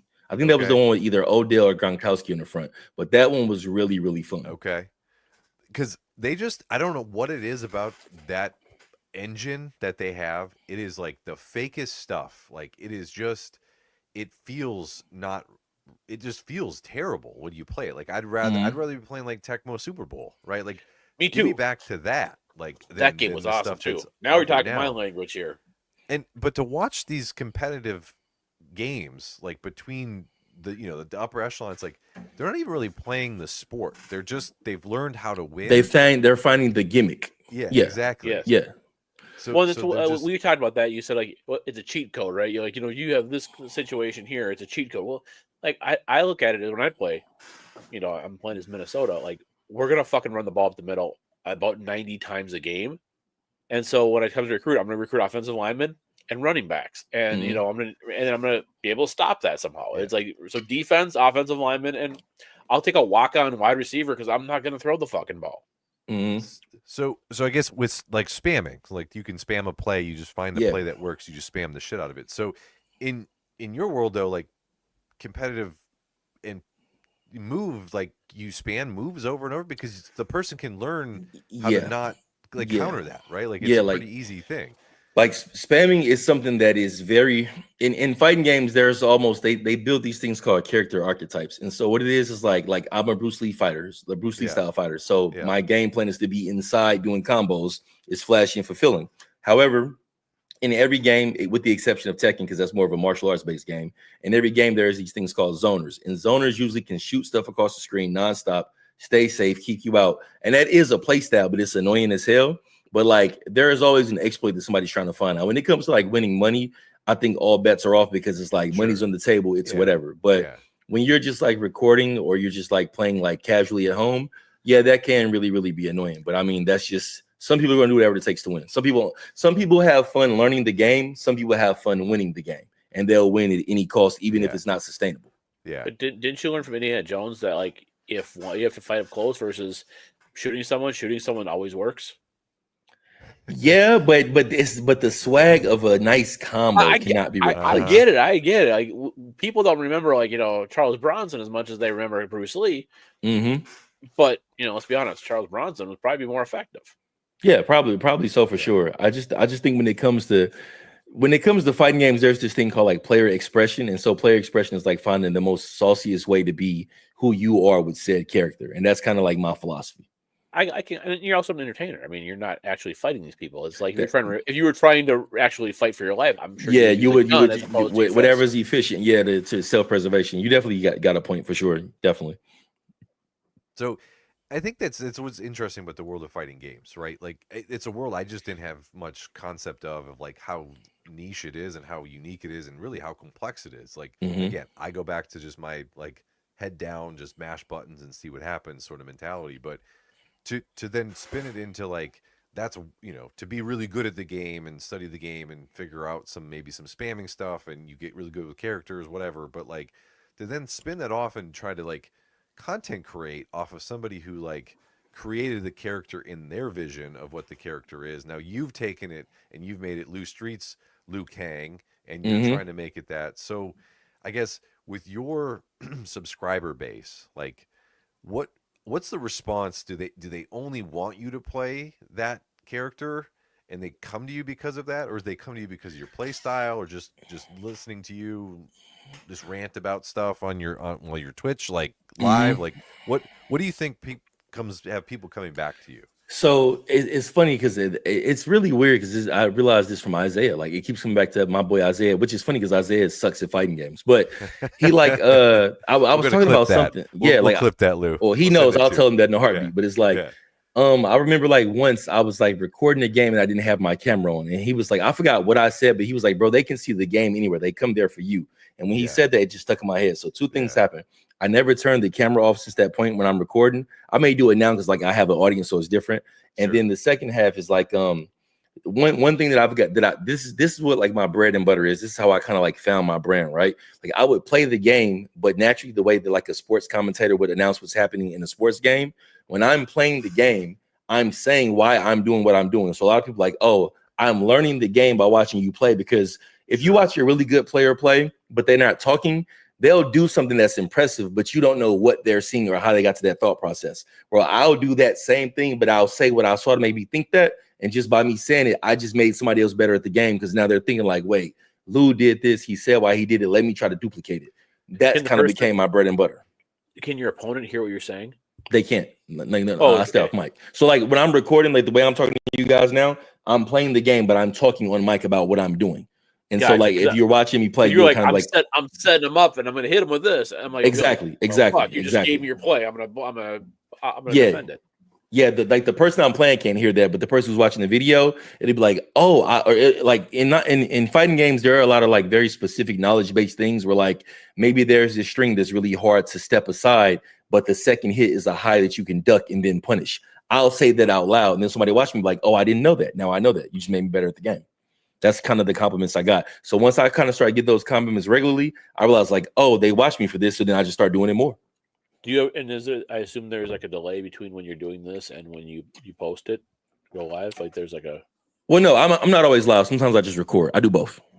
Because I'd be like, I'm gonna watch this guy's stream as I'm taking him on. I'm gonna know exactly what he's doing. Yeah, You ever and I mean, like Drew asked, do you ever rage quit or crash out?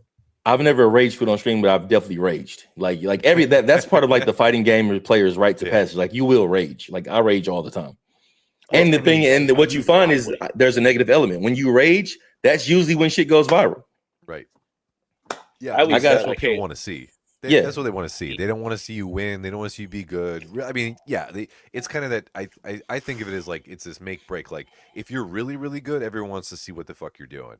If you're just sort of good, they want to see you fail so that like you have like a reaction and you're upset, and that's what pulls views towards anything, right? I'm gonna tell you, bro. What you'll come to find is the weirdest thing is nobody's more insecure than fighting game players. They like because the thing is like we were talking about competitive versus content, right? Have you ever met a 13-year-old girl, by the way? Yeah. Hey, but if she played fighting games, she'll be 10 times worse. But it's like, hey, like note to self. If you're playing, like I'll just be playing. I'll be giving my commentary about what I'm doing, right? Then somebody will come in the comments, oh, you couldn't do that to me, or you did that because this person sucks, or blah. And it's like, I didn't say I was the best on earth. I'm just playing the game out of my fucking business. Why are you upset? And then like some people will be like, but you never upload when you lose. Well, I do that, but it's like, why do you want to see me lose? Like, what do you gain from seeing me lose? Like, it's weird. It gets really, really strange. Well, and I think, well, you've shared. I mean, this is unlock something for me because I came into this thinking like you do everything to be competitive to win, right? Like you're doing a fighting game to beat the other guy, but the way that you're doing this is like, yeah, but you're actually taking it a different slant. You're taking a different focus to it. It's like you found something you like to play. You found something you like to educate people about. You found something you're really good at and you want to share. And winning is just part of that. But really, like the content creation, doing something saucy on your, stringing some stuff together, like that's really what you're in it for. Yeah. Winning is just kind of a byproduct of that. Yeah. Like nothing sucks more than doing something super saucy than losing the match. Sure. Like that's like the fucking worst. Yeah. And now we're gonna peek a little bit behind the veil here. Was your biggest rage quit when Stu smoked you in Halo 2? Clearly, J Stu from Lakeland days. I don't know if I don't know. Did somebody ever smoke me in Halo 2? I don't know where that one's coming from. Ox might be making. I don't know if somebody ever smoked. I don't think the only person who could hang with me in Halo was Lou. Yeah, and I remember he went to Germany to play football, and he came back, and I was a monster by the time he got back. Yeah, well, they didn't probably have that in Germany. I don't know if they did or not. Yeah, I don't know if they did. They weren't allowed to have that after their. I didn't think Halo was like a game for me until like I start seeing people play it, and I just lost to Lou a couple of times, and it's like the competitiveness kicked. Like, oh, you're not finna just kick my ass or something. I'm gonna get good, and by the time he got back, I was great at it. Yeah. Apparently, Stu was terrible at Halo. Yeah, he was a World of Warcraft player. That tells you about his skill set. That's a game I'll never play. I don't understand it. That world is it's not for me. Play it either. I can refuse to play it as well. So I guess thinking of that, like World of Warcraft, money is constantly being asked for in that game, right? Like it's micro transactions. So in the world of fighting, though, is it similar? Like, can you spend lots of money buying care? Okay, so tell me about the micro transaction. Like, what does that lifestyle look like in? So kind of like I told you about, like the big three, like the golden era right now. Yep. So there's Street Fighter, Tekken 8, and Mortal Kombat. So the reason that Mortal Kombat is kind of getting like the shit kicked out of it is because, for one, they deviated from their previous system which they've done the past 4 games, and their last one sold 15 million copies. So it was like, why you would veer away from the 15 million copy selling engine makes no sense. Yeah. Secondly, the new one wasn't as good. They introduced an aspect that wasn't in the old games with like a tag-based fighter, which doesn't really make sense. And then thirdly, and most importantly, it was a ton of microtransactions. Like I'm talking about like $10 real for a skin on a character, and the skin is just like with the costume that he's wearing. So every character probably should have like 30 some skins. In Mortal Kombat 11, they had 30 some skins. In this game, they have half of that. And each one costs $10. Stuff like that makes no sense, but it just seems to be like the business model for all games at this point, you know, like, or you can go completely free and then sell a bunch of microtransactions for like skins, but then your game has to be amazing, like Marvel Rivals, Apex Legends, Fortnite, stuff like that. Sure. Yeah, I mean, they give you Fortnite. You can just download a copy of Fortnite on your PS5 or Xbox and get in the game and play it, but you'll never be good. You'll never. Yeah, but the appeal is buying all the stuff on the side, because it seems like Fortnite has just unlimited access to everybody's IP. Like, I don't know how they're able to do what they do, but they have everything in that game, from Sonic the Hedgehog to Mario. They got Mortal Kombat characters in the game. Like, I don't understand the appeal to like Fortnite getting all that, but that game seems like it's never going to end. It's probably the fact that any IP that they put on there makes like a bazillion dollars. So like companies are just like, sure, go ahead, use, you know, the Teenage Mutant Ninja Turtles. Like, sure, it's just more money. It costs us nothing, right, to use our IP. Like, go ahead. I don't understand. Like, it's the one, I've never seen any other game like that one that has that, and I don't understand how they do it, but it seems to be working, and it doesn't seem to be slowing down anytime soon. Have you ever played Lego Superheroes? I think I played Lego Batman once on like a demo. About that, because like, what are your thoughts on those games? I mean, I think it's some games. I think it's just some games that are for adults and some games that are like for kids for entertainment, you know. And I like, and then I think this is part of it too. I think I'm like somewhat of a graphic snob, so a game has to look good for me to play. So it's like I don't really play too many things that look cartoony unless they're just like insanely fun to play. You know what I'm saying? But like, I think I just like games that look more realistic, so that's probably why I never got into those. But I can see like the appeal to them for sure. Yeah, I mean, I'll be honest. You know, having those when those kids were growing up, I was like, "Hey, let's play this game because I don't want to hit myself, and I can understand, you know, superheroes and Lego, and I don't just expose you to gore." Right. Yeah, but I mean, but those games are legitimately fun. Like I remember, like once last year, I went on a date, and there's this game called It Takes Two, and pretty much it's a co-op game, but it's like the perfect game for like couples where you have to do like there are missions to solve together, and you can't do without the other. But it's insanely fun for somebody like me who loves fighting games. It's really fun to play, but it's like you don't want to play that with your homeboy. You want to play it with your girlfriend or your wife or something like that. My brother and I used to date. My brother and I used to get hammered and play James Bond games with the co-op mode, and that was a lot of fun until we had too much to drink, and you know, you get a little motion sick. Then life's not so fun then. So Lou, we've been talking a lot about the fighting games, but you play Batman Arkham Knights, like Arkham Knights. So like, what does that world look like? So that's a more story based game. So you're just on there speed running, just kind of playing the game. People are watching. No speed running. So the reason I love I think so. Ironically, for me being known for playing fighting games, is I play like a little bit of everything, right? But the reason that the Batman games is 4 of them. It's the Batman saga. It's Arkham Asylum, Arkham City, Arkham Origins, Arkham Knight, and they just get bigger each game. And so what it is the storyline is very immersive. It's an extremely long game. Like I've been streaming it like the past week. I think I've done like 7 3-hour sessions. I'm only 30% through the game. So it's like, it's really, really long like that. But the thing that's really fun about it, and this is more of like probably a personal thing for me, the Riddler's in the game. And so every single game, they put 300 something plus riddles in the game in the form of riddles that you got to find. There may be trophies that you got to get to, but it's like when you look at them, it's like a puzzle. So it's like, maybe one trophy is I got to just fly somewhere and grab it. But then another trophy might be like this weird thing on the wall. And I got to look at the wall, see what tools I have, see how I can string them together and make the trophy get to me.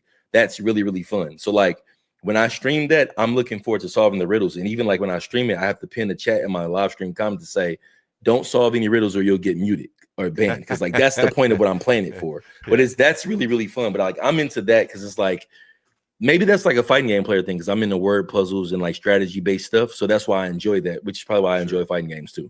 So is the Riddle your favorite Batman villain then? In the game he is, because it's like that's the most fun. I mean, just the whole Batman universe. Who's your favorite? Villain wise? Yeah.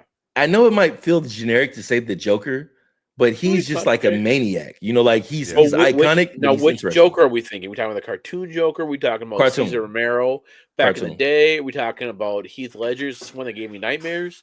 Heath Ledger's is Jack- iconic, but I'm definitely talking about Frank Hamill, the one that's acted by Frank Hamill in the animated series, because like Mark I grew up Hamill. on that one. Is it Mark? Mark? Yeah, Am I thinking Luke of Mark? Skywalker.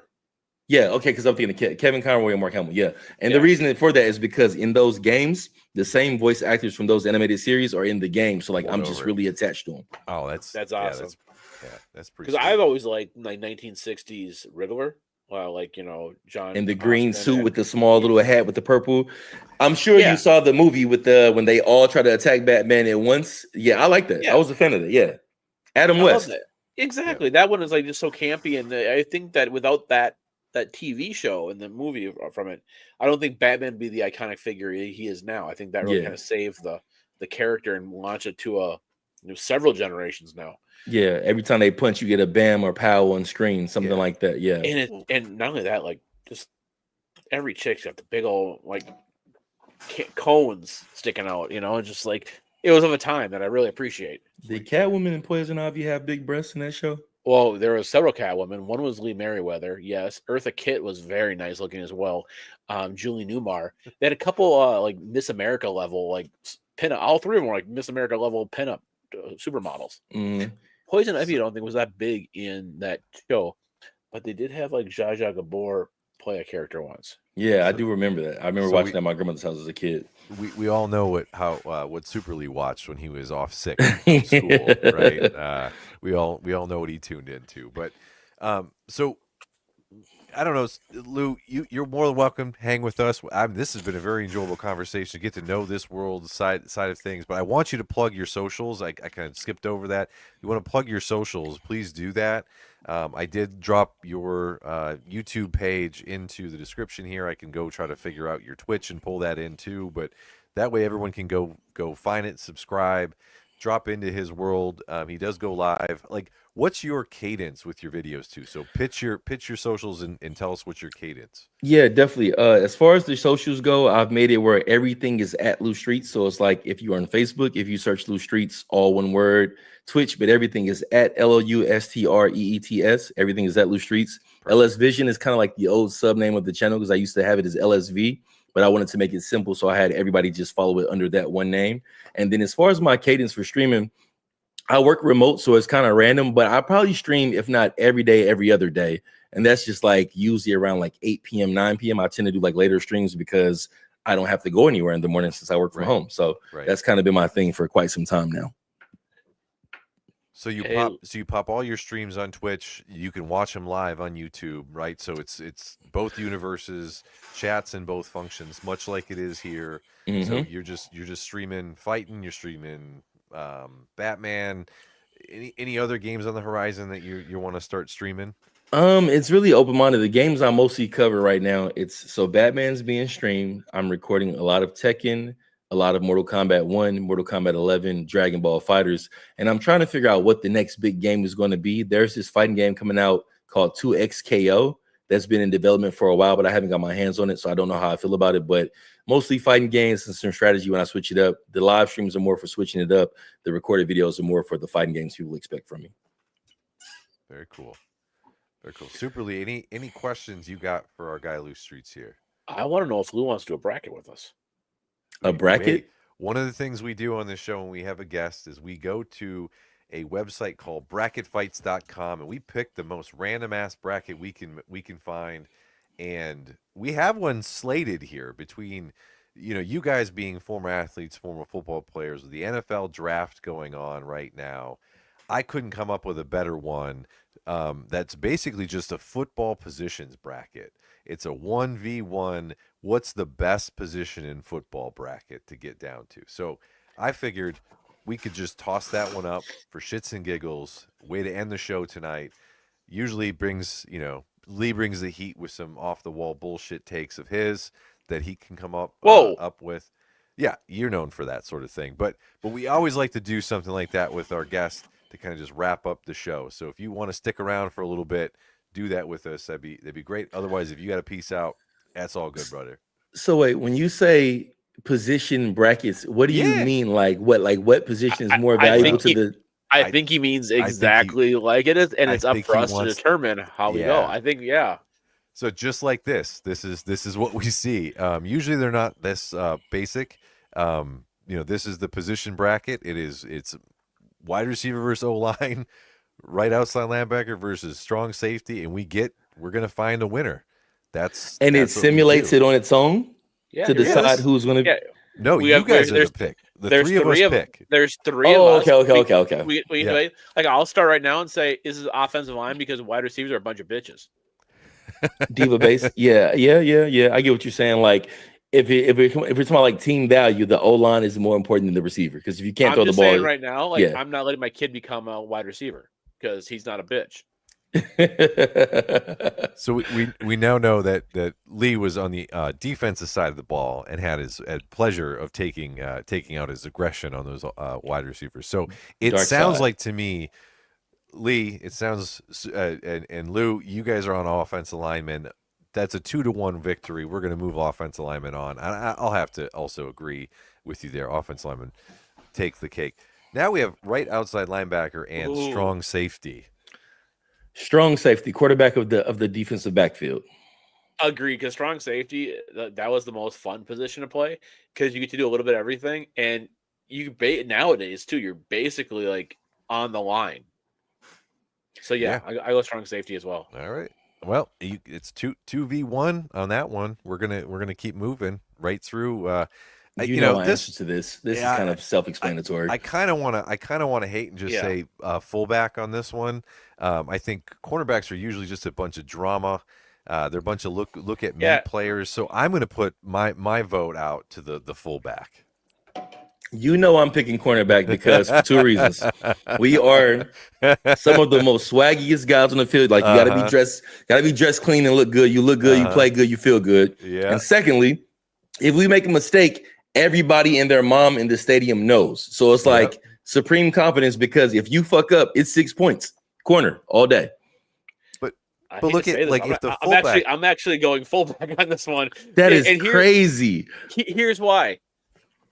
Fullback is the most like if you think about it like a person, if you decide to play fullback, you're the ultimate team player because you're not doing shit for yourself. No glory. No glory whatsoever. You're taking on a blitzer if more often than not, or you're blocking for some other guy who gets to the glory. You're doing all the work. This one's hard because, like you said, corner's a place where if you fuck up, everyone sees it. Fullback, you do your job fucking right and nobody sees it. I kind of am going fullback for that, like kind of intrinsic value to it. What fullback got drafted in the draft in the past day? Just name one. That more proves my point. They're doing it for the love of the game. Yeah. I get your philosophical standpoint. I'm upset that the corner is losing in the first round. So it's a fucking bad matchup. It's like when we had one of these the other time when my pick got messed up in the first round. I was all pissed off. It was a Candies or something. I was like, "Fuck! How you get rid of Cadbury Cream Egg?" Well, so you can't put Cadbury Cream Egg up against this matchup. Come on, Super Lee. But you know what? Well, what are your thoughts on Cadbury Cream Eggs? 2 thumbs down. Like I don't think I've even had one in a memorable lifetime. Like if I was a child, I genuinely don't know. Like I've had 2 of them this past week. Yeah, like church when I was a kid on Easter or something. I don't remember that shit at all. Oh, so good. So what I will say is you're saved here, Lou, because in the chat we have hardest position in football, cornerback, which makes me think of that's not true either. That the cornerback is always on an island, right? Always. They're not. You are out there 1v1. You got a safety over top. Not if you a shutdown corner, the coach with a blitz. Hey, hold that, cover that guy, and make sure it doesn't happen. I didn't get burned too many times in my life, but it was like when I fucked up as a corner, you feel the crowd's eyes and you're like, fuck. Like, okay, I'll give you this one story before I pick the next position about being a corner, right? And you might remember this, Ben. So we played the year that we made the first national playoffs for Lakeland. We played against this school. They weren't even our rival. They were just like a strong school, and we were a strong team. We played against this team called Carthage in, I want to say, Racine, Wisconsin, right? So they were ranked at the time. I think they were in Racine. I could be wrong, but we played against Carthage. They were ranked at the time. So coincidentally, on Friday nights, we used to just play Halo and chill. This year, Monster comes out, the energy drink for the first time. So Monster comes out. I don't know that this energy drink has creatine in it. It just tastes good to me. And we're in the dorm playing the game the night before. So I drink 3 fucking Monsters and we were playing Halo all night. We go out the next game of the day. I'm balling. I'm talking a bunch of shit in the first half, shutting everybody down. I end up giving up one long pass in the game. And right as I give up that pass, my fucking calf cramps up, right? So now my pride kicks in because I don't want to show anybody that my calf is cramped because I just gave up a long pass. The very next play, I get a pass interference, and then I get a full body cramp. This is all like heading into halftime. So it looks like that every time I make a bad play, I'm faking an injury, when in reality, it's because the creatine and the monsters left me dehydrated. I came out of halftime, didn't finish the game, didn't practice like the next few days. Coach was like, what happened? I was like, I drank 3 monsters. He's like, why would you do that, you fucking idiot? I didn't know that they had creatine in them. So in regards to being a corner, if I don't drink those monsters, I don't look like I'm getting exposed and faking an injury. But that's what happens when you're a corner. If I'm a fullback, nobody even notices. Counterpoint. As a cornerback, you let a beverage bring you down. Bro, if you like, I didn't take off my, it got so crazy with the full body cramp. I didn't take off my uniform. Like somebody had to take it off me. I couldn't, because anywhere I bent, cramp here, cramp there. It was bad. So that game was also, I remember that game. That game was hot too. It was probably It was a like humid 90, night. It was a humid night game. 90. Yeah. So Carthage is right outside of Milwaukee. I can't think of the name of the city starts with an M. I can't think of it offhand, but it's right outside Milwaukee. Mequon. Mequon. Yeah. It was hot. It was insanely hot that night. And it was really abnormal that we played on a Friday night too. Yeah, it was a night game. I don't know what was, why, but they used to schedule those weird games every once in a while like that. But yeah, that game was one where it was a Z game. It was a Z game. Z was on his shit. Bro, we were kicking ass that game, and we ended up blowing the lead. We had Yep. the lead going into halftime, and it just, that was rough. Yep. So that would have been like a stamp game. Like that would have been like put it on the map game. That's why I haven't forgot it for the rest of my life, because I basically gave up a 40-yard bomb and then cramped and then got pulled at halftime because I couldn't go on anymore. And it was like, hey, what's up with number 6? Like it was rough. Didn't something happen on the bus? Like it wasn't there some chirping? And I don't want to call out our number 1 wide receiver, but was he chirping? There was something happened there on the bus. I don't remember. I genuinely don't remember because I was in the back cramped up. Okay. And I was in the back of the bus cramped up, and Yeah. I was sitting next to James Washington, who helped me get off my uniform because I legitimately couldn't reach it off myself. Oh man. Well, here we go. A little slander for you, Lee, about your love of Cadbury eggs. Looks like I ate those eggs like after Ox. I saw her, actually, which just kind of makes me more sad now. And you're gonna give me an eating disorder. Thanks very much, Ox, you fat motherfucker. All right, so I think this one's a given, right? This Tight is end. punter. This is punter all day, right? I kind of was leaning towards punter myself. I mean, they Field position position. the field right, like it. Yeah, Okay. I mean, Lou, you've been there how many practices, right? Yeah, they're on the side by themselves doing whatever, fucking off. But Yeah, in the game, exactly. they're important. yeah. But yeah, it's about being. I'm saying no. That's all. They're fucking off like 95% of the time. They are. So the one saving grace for the tight end is that a punter can go through an entire game and not even touch the field. That's true. A tight end, Especially if the tight end does his fucking job. right. So I think I was just being facetious about the punter here, but I think we're going to have to go Yeah, with the tight tight end. Yeah, I didn't think Right. about the fact that the punter could not touch the Yeah. field on a good day. You're right. Yeah. You're right. Yeah. I mean, there were days at Lakeland that Billy never touched the field, right? Oh But yeah, anyways, that was our we're- punter. Yeah. yeah, Yeah, yeah. I do remember Billy. All right. We punted all the damn time. We weren't that good. Well, you had the disadvantage of playing Ohio State, Lee. Get your say football out. You get Yeah. your football out. Yep, there it is. There's your shutdown game defense ball. There you go, buddy. All right. So the way this bracket works is it doesn't go left to right. It just goes all left and then right. So we can't. That's not our website. We just find the stupid brackets on here. So we have offensive line versus strong safety. And I did see Ox put a question in the chat. The whole offensive line? Yeah, not really sure why they threw the whole offensive line all together. But Any individual member of the offensive line. I'm gonna say strong safety here, though, really, I'm conflicted about this one because and it comes back to something you said earlier about swag. so I gotta go offensive line just because and you said this, Lee. If you don't have an offensive line, you can't do shit. Like you can't. Very You true. can't move the ball. If you have if you don't have a great Now, strong safety, I'm also not doing this based on what is more important. I'm saying which one do I like more. sure, but if you gave me Trent Williams or I don't know Troy Polamalu, I'd probably still watch Trent Williams. Really, it's kind of boring to watch. I guess I'm going from who's valuable to the team as far as winning. That's kind of been my philosophy. Because I would pick the strong safety because I loved Bob Sanders with the Colts. But I know from being a football watcher that like if you have a bad offensive line, you're not getting deep into the playoffs if you even make the playoffs. Offensive line is by far the most important position out there. Yeah, it almost wins by default in all scenarios. Yeah, but I'm saying like this: if I got to play a position, I'm playing strong safety. Yeah, definitely. Sure, yeah. A lot more opportunity to get your hand on the ball, right? Well, Lee, that what and you're it's all just about. fun.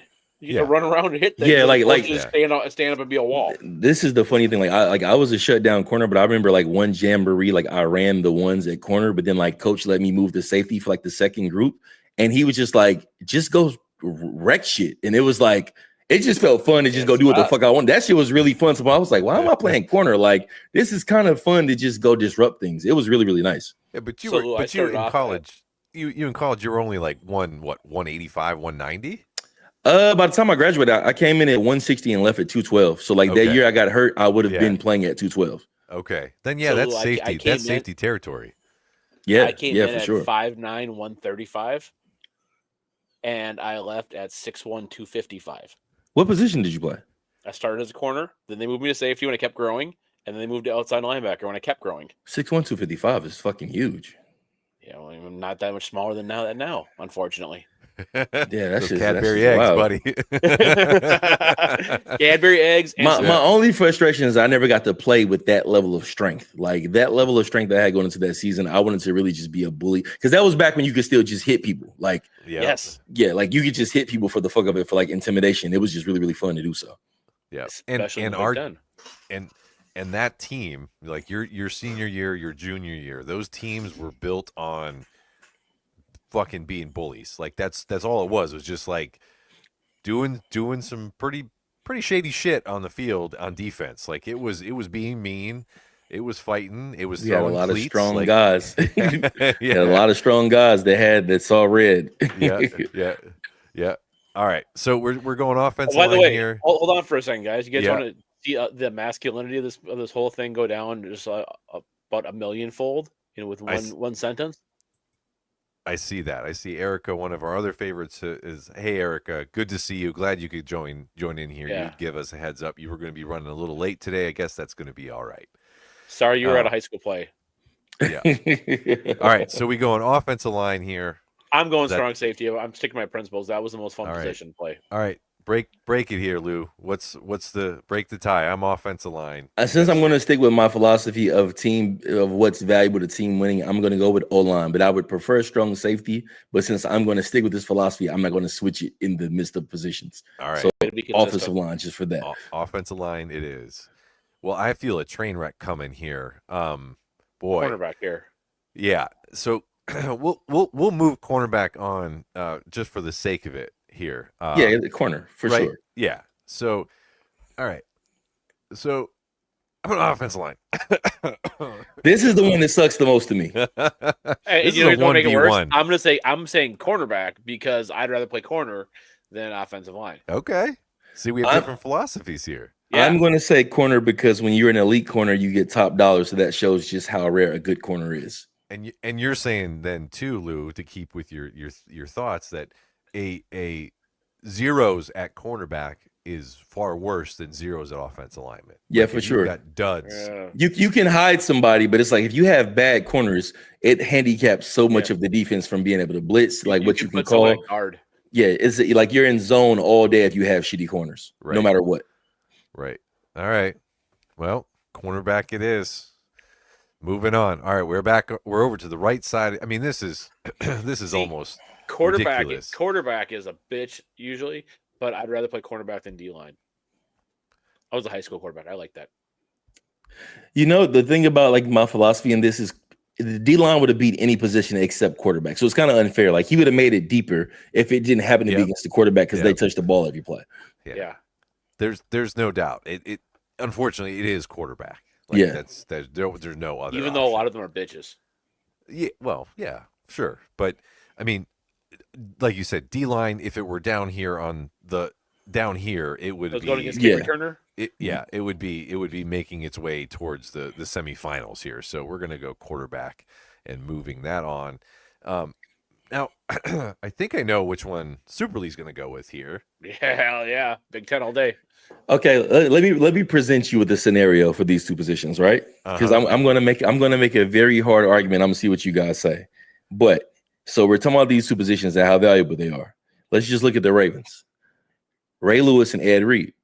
Yeah, Who's more important? I would go Ed Reed all day. I'd go with the guy. I don't know. I mean, one of them killed the guy and got away with it. The other one didn't. Allegedly.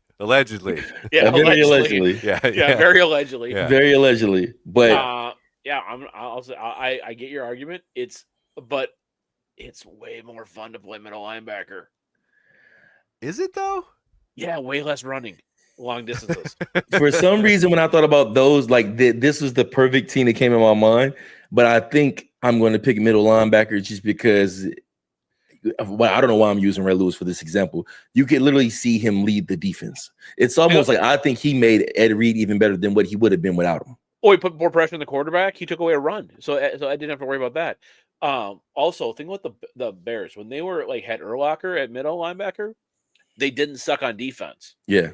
He That's by true. himself basically said, "All right, you That's have to true. go. You now can't go the shortest line down the field. You have to go to the outside."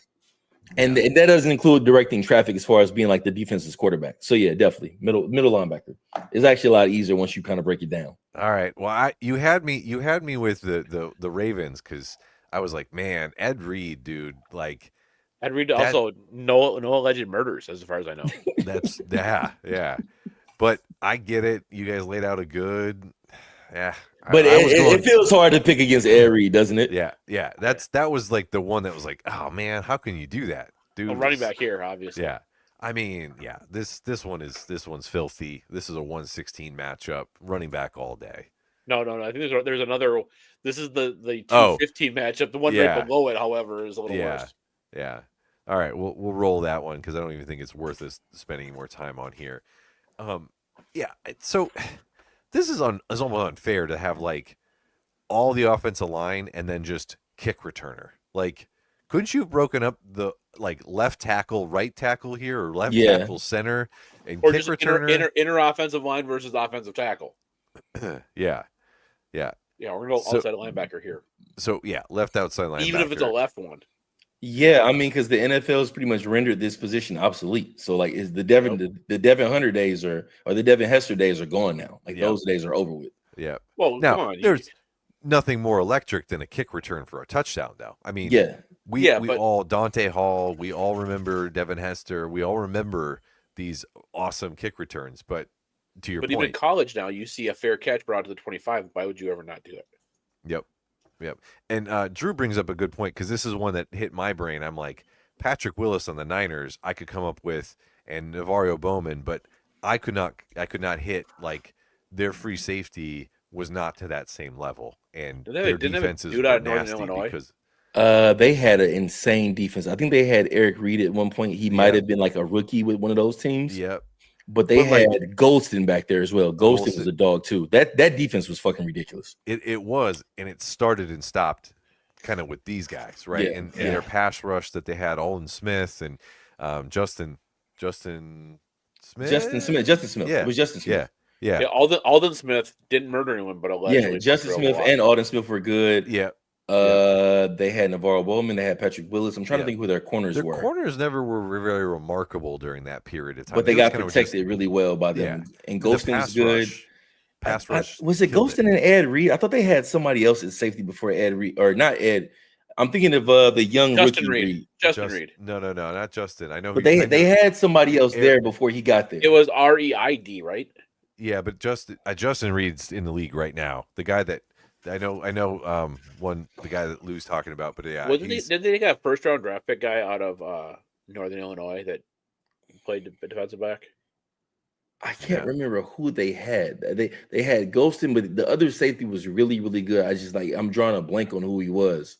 Yeah, because he would play nickel. He would play all over the field. Was it Antoine Bethea? He came there later. He came there later as like after his time with the Colts. Bethea played there. Yeah.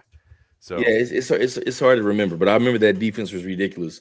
But the thing that frustrates me about them not winning that Super Bowl, they should have beat the Ravens for whatever reason. I don't know, like why they threw 2 fades on the first 2 downs, I believe, when they were inside the 5. Like, let Kaepernick just run, like do what got y'all down there. Yeah, they threw 2. I hate 50-50 balls when it comes to like Super Bowl on the line. Yep, and then they had Eric Reed, they had Antoine Bethea. Eric Reed is the guy you're thinking of. Yeah, Eric Reed was who I was thinking about, but I feel like he got there like one of the Whitner. That's what I'm thinking of. Whitner is who I'm thinking of. It's Whitner. It's Whitner. Yep. That's who it was. Yep. They had my buddy Tremaine Brock. Yeah. Because everybody on that defense was hard hitters, and then the Jimmy Ward. Jimmy Ward was the guy I was thinking of. Jimmy Ward. There you go. Mm-hmm. Yep. Yeah. So Jimmy Ward, he was kind of like he played all positions. He was moved all over the field. But yeah, like that. To your point, the ones that you came up with first, and that's what came to my mind was Navario Bowman and Patrick Willis. Like they ran. It was like they found 2 twins in like a lab somewhere because they look exactly alike. You couldn't even tell them apart unless you saw their numbers on their jersey. Like, where do you find those guys? That's a bunch of pipe hitters. Yeah, and then that's not even mentioning the year prior when they had Takeo Spikes and his no neck ass, like big huge traps running through people. Like they were lucky they got Navario Bowman because he could actually run. Yeah, that defense was crazy. Yeah, but that offense sucked though. Yeah. So all right, so we got to move our left outside linebacker on. I mean, this is tough, right? Because this is the 1v1 matchup here. This is the semifinals. Middle linebacker is more fun to play, so I'm going to vote that one. You know what? You guys have different mindsets on what the criteria is here. Well, yeah, my criteria kind of swings into your lane at times because I'm still thinking about team building and like team value. If I go back to the Ravens, you can win a Super Bowl with Trent Dilfer and Ray Lewis. You can't win a Super Bowl with Trent Dilfer and somebody else. So I think I'm picking middle linebacker over quarterback. Surprisingly, we're going with just the mentality. Defense wins championships. Is the same. All right, he's not wrong. All right, I see where this is headed. We saw the 18-0 Patriots with Randy Moss and Tom Brady lose a Super Bowl. Defense wins championships. I'm going middle linebacker. Surprisingly, I like this. I see where this is headed, and I don't like it, but I'm moving it on. Because I thought quarterback was going to win by default. I thought it was, but it just happened to be a middle linebacker. Yeah, because it's a left outside linebacker. I'm going running back here. Yeah, I mean running back, right? We got to move running back on. It doesn't really matter. I have a feeling I know what's going to happen here anyway. So middle linebacker versus running back. Middle linebacker. Yeah, we don't even have to bring him. So, boy, geez. Well, Ben, what do you think the answer is here? Yeah, what's the shock that I've been put in the middle of here? Look at you in the Erica position of the Eiffel Tower. So okay, so make your case. Which I'm open for voting. I'm open to be swayed. Make your case. I'll say this: as a middle linebacker, especially in today's NFL, you have to be stout against the run and the pass. Able to cover space and be able to cover zone and be able to blitz. You're a corner. You're not doing a shit ton of tackling against the run game. You're basically just taking up space against and watch for passes, which is good. I mean, like Lou said earlier, it's big risk, big reward, but you're about half the game. You're not accounting for as much. Okay. So your whole take is middle linebacker is involved in the whole defensive game, including calling the play. Okay. And relaying it. Okay. Let me ask. Is your pick with his or against his? I didn't make my pick yet. I haven't. See, because I haven't made my agent, and I don't want to make it not suspenseful. But I have 2 weird takes on this because it's like the middle linebacker is extremely valuable to everything with the defense. However, elite corners gives your defensive coordinator flexibility that a middle linebacker can't if he has trash corners. Very true. So I really don't know who I want to pick because I've seen the impact of Deion Sanders and I've seen the impact of Ray Lewis. I think I'm going to pick corner because of the rarity. I thought I would have picked middle linebacker. I think I'm picking corner because they give – if you just have a shutdown corner or 2, your middle 9 can do so much more that they can't if you have suspect corners. Now, So I'm going corner. before Ben picks, though, I think we can acknowledge these are the best two positions in all of football, and anyone who plays on the offense side is pretty much a bitch. Yeah, dark side all day. Dark side. Yeah. Dark side on 3. 1, 2, 3, dark side Dark all side. the time. Yeah, Yeah. 100%. Well, wouldn't you? Oh man, that website crashed. Wouldn't you know it? Son of a Wouldn't bitch. you know? What a son of a bitch. That sucks. Well, to be honest, I'm gonna go middle linebacker. That's where my pick is gonna have to be. I think of there are shutdown corners, right? But I come up in my head, and I have a bigger Rolodex of middle linebackers that changed the game, that changed their team's identity than what a cornerback did. Plus, you have to Mostly do the show with me because- next week. Yeah, and I want to be welcome back here, but mostly because quarterbacks often move teams more than middle linebackers do. Mhm. Yeah, like Jalen And- Ramsey gets sent everywhere and- all the and He time. does. They get run out. Now, the bigger risk, the bigger reward, cornerbacks all day. Like you can boom bust there. You're going to have a higher ceiling and probably, a lower floor, where middle linebackers, they don't have that same big huge pendulum swings, right? If they're good, they're going to be good and they're going to stay good, and their fall off will be not as pronounced as a cornerback would be.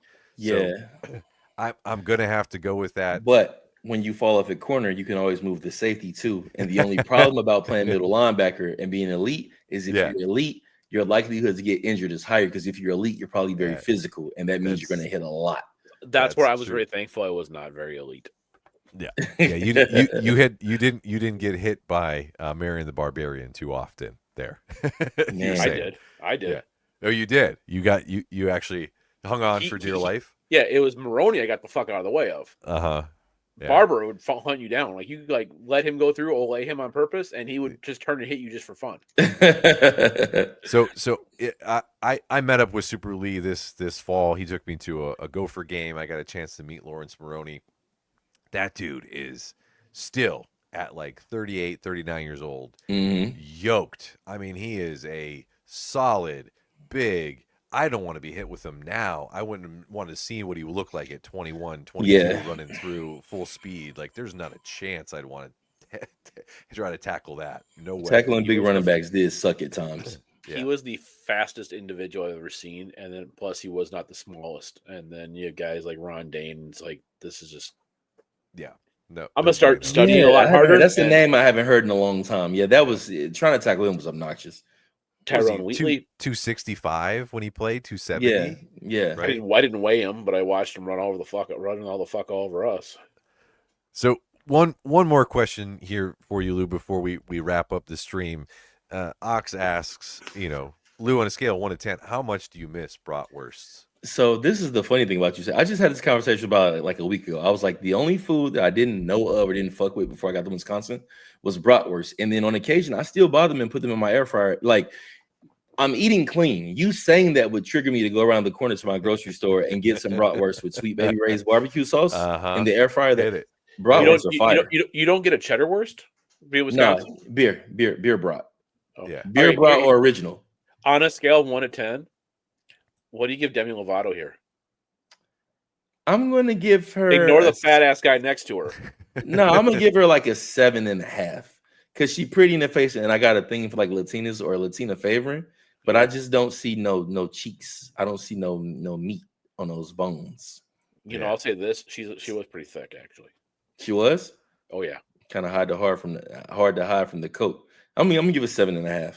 that's fair. That's fair.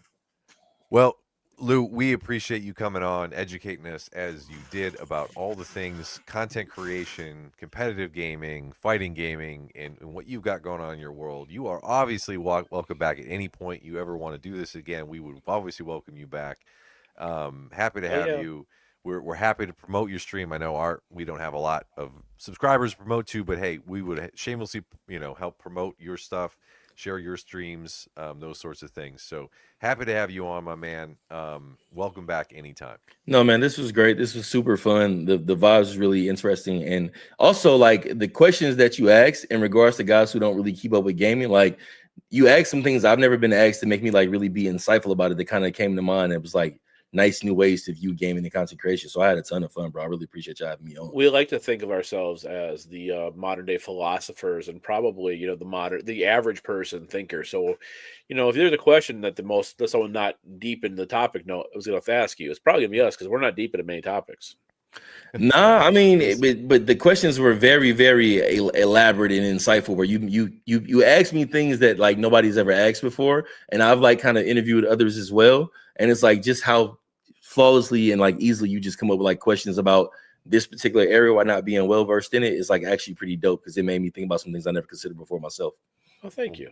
Well, good. We're happy that it was good use of your time, and we didn't ask you questions that you've answered 16 million times before. Yeah, That's sure, how we sure. No one's ever asked you about Super Contra, which I'm a little shocked by, or even Contra for that matter, with the old up down, left right, A B. You never that's where that came. Yeah, I've heard of that one, but okay, you're talking about OG codes. You probably don't know this because you play fighting games, but have you ever heard of ABAC ABB? No, that must be a new. Not at all. Never. It's the OG Mortal Kombat blood code on Sega Genesis. When Mortal Kombat came out and it was rated M because they didn't want blood in fighting games, you had to put in ABAC ABB, and it was only available on Sega Genesis, but not SNES. That's dang. Real classic shit. Yeah. I'm surprised I even remember that because I didn't have a Sega Genesis. That's why I remembered it.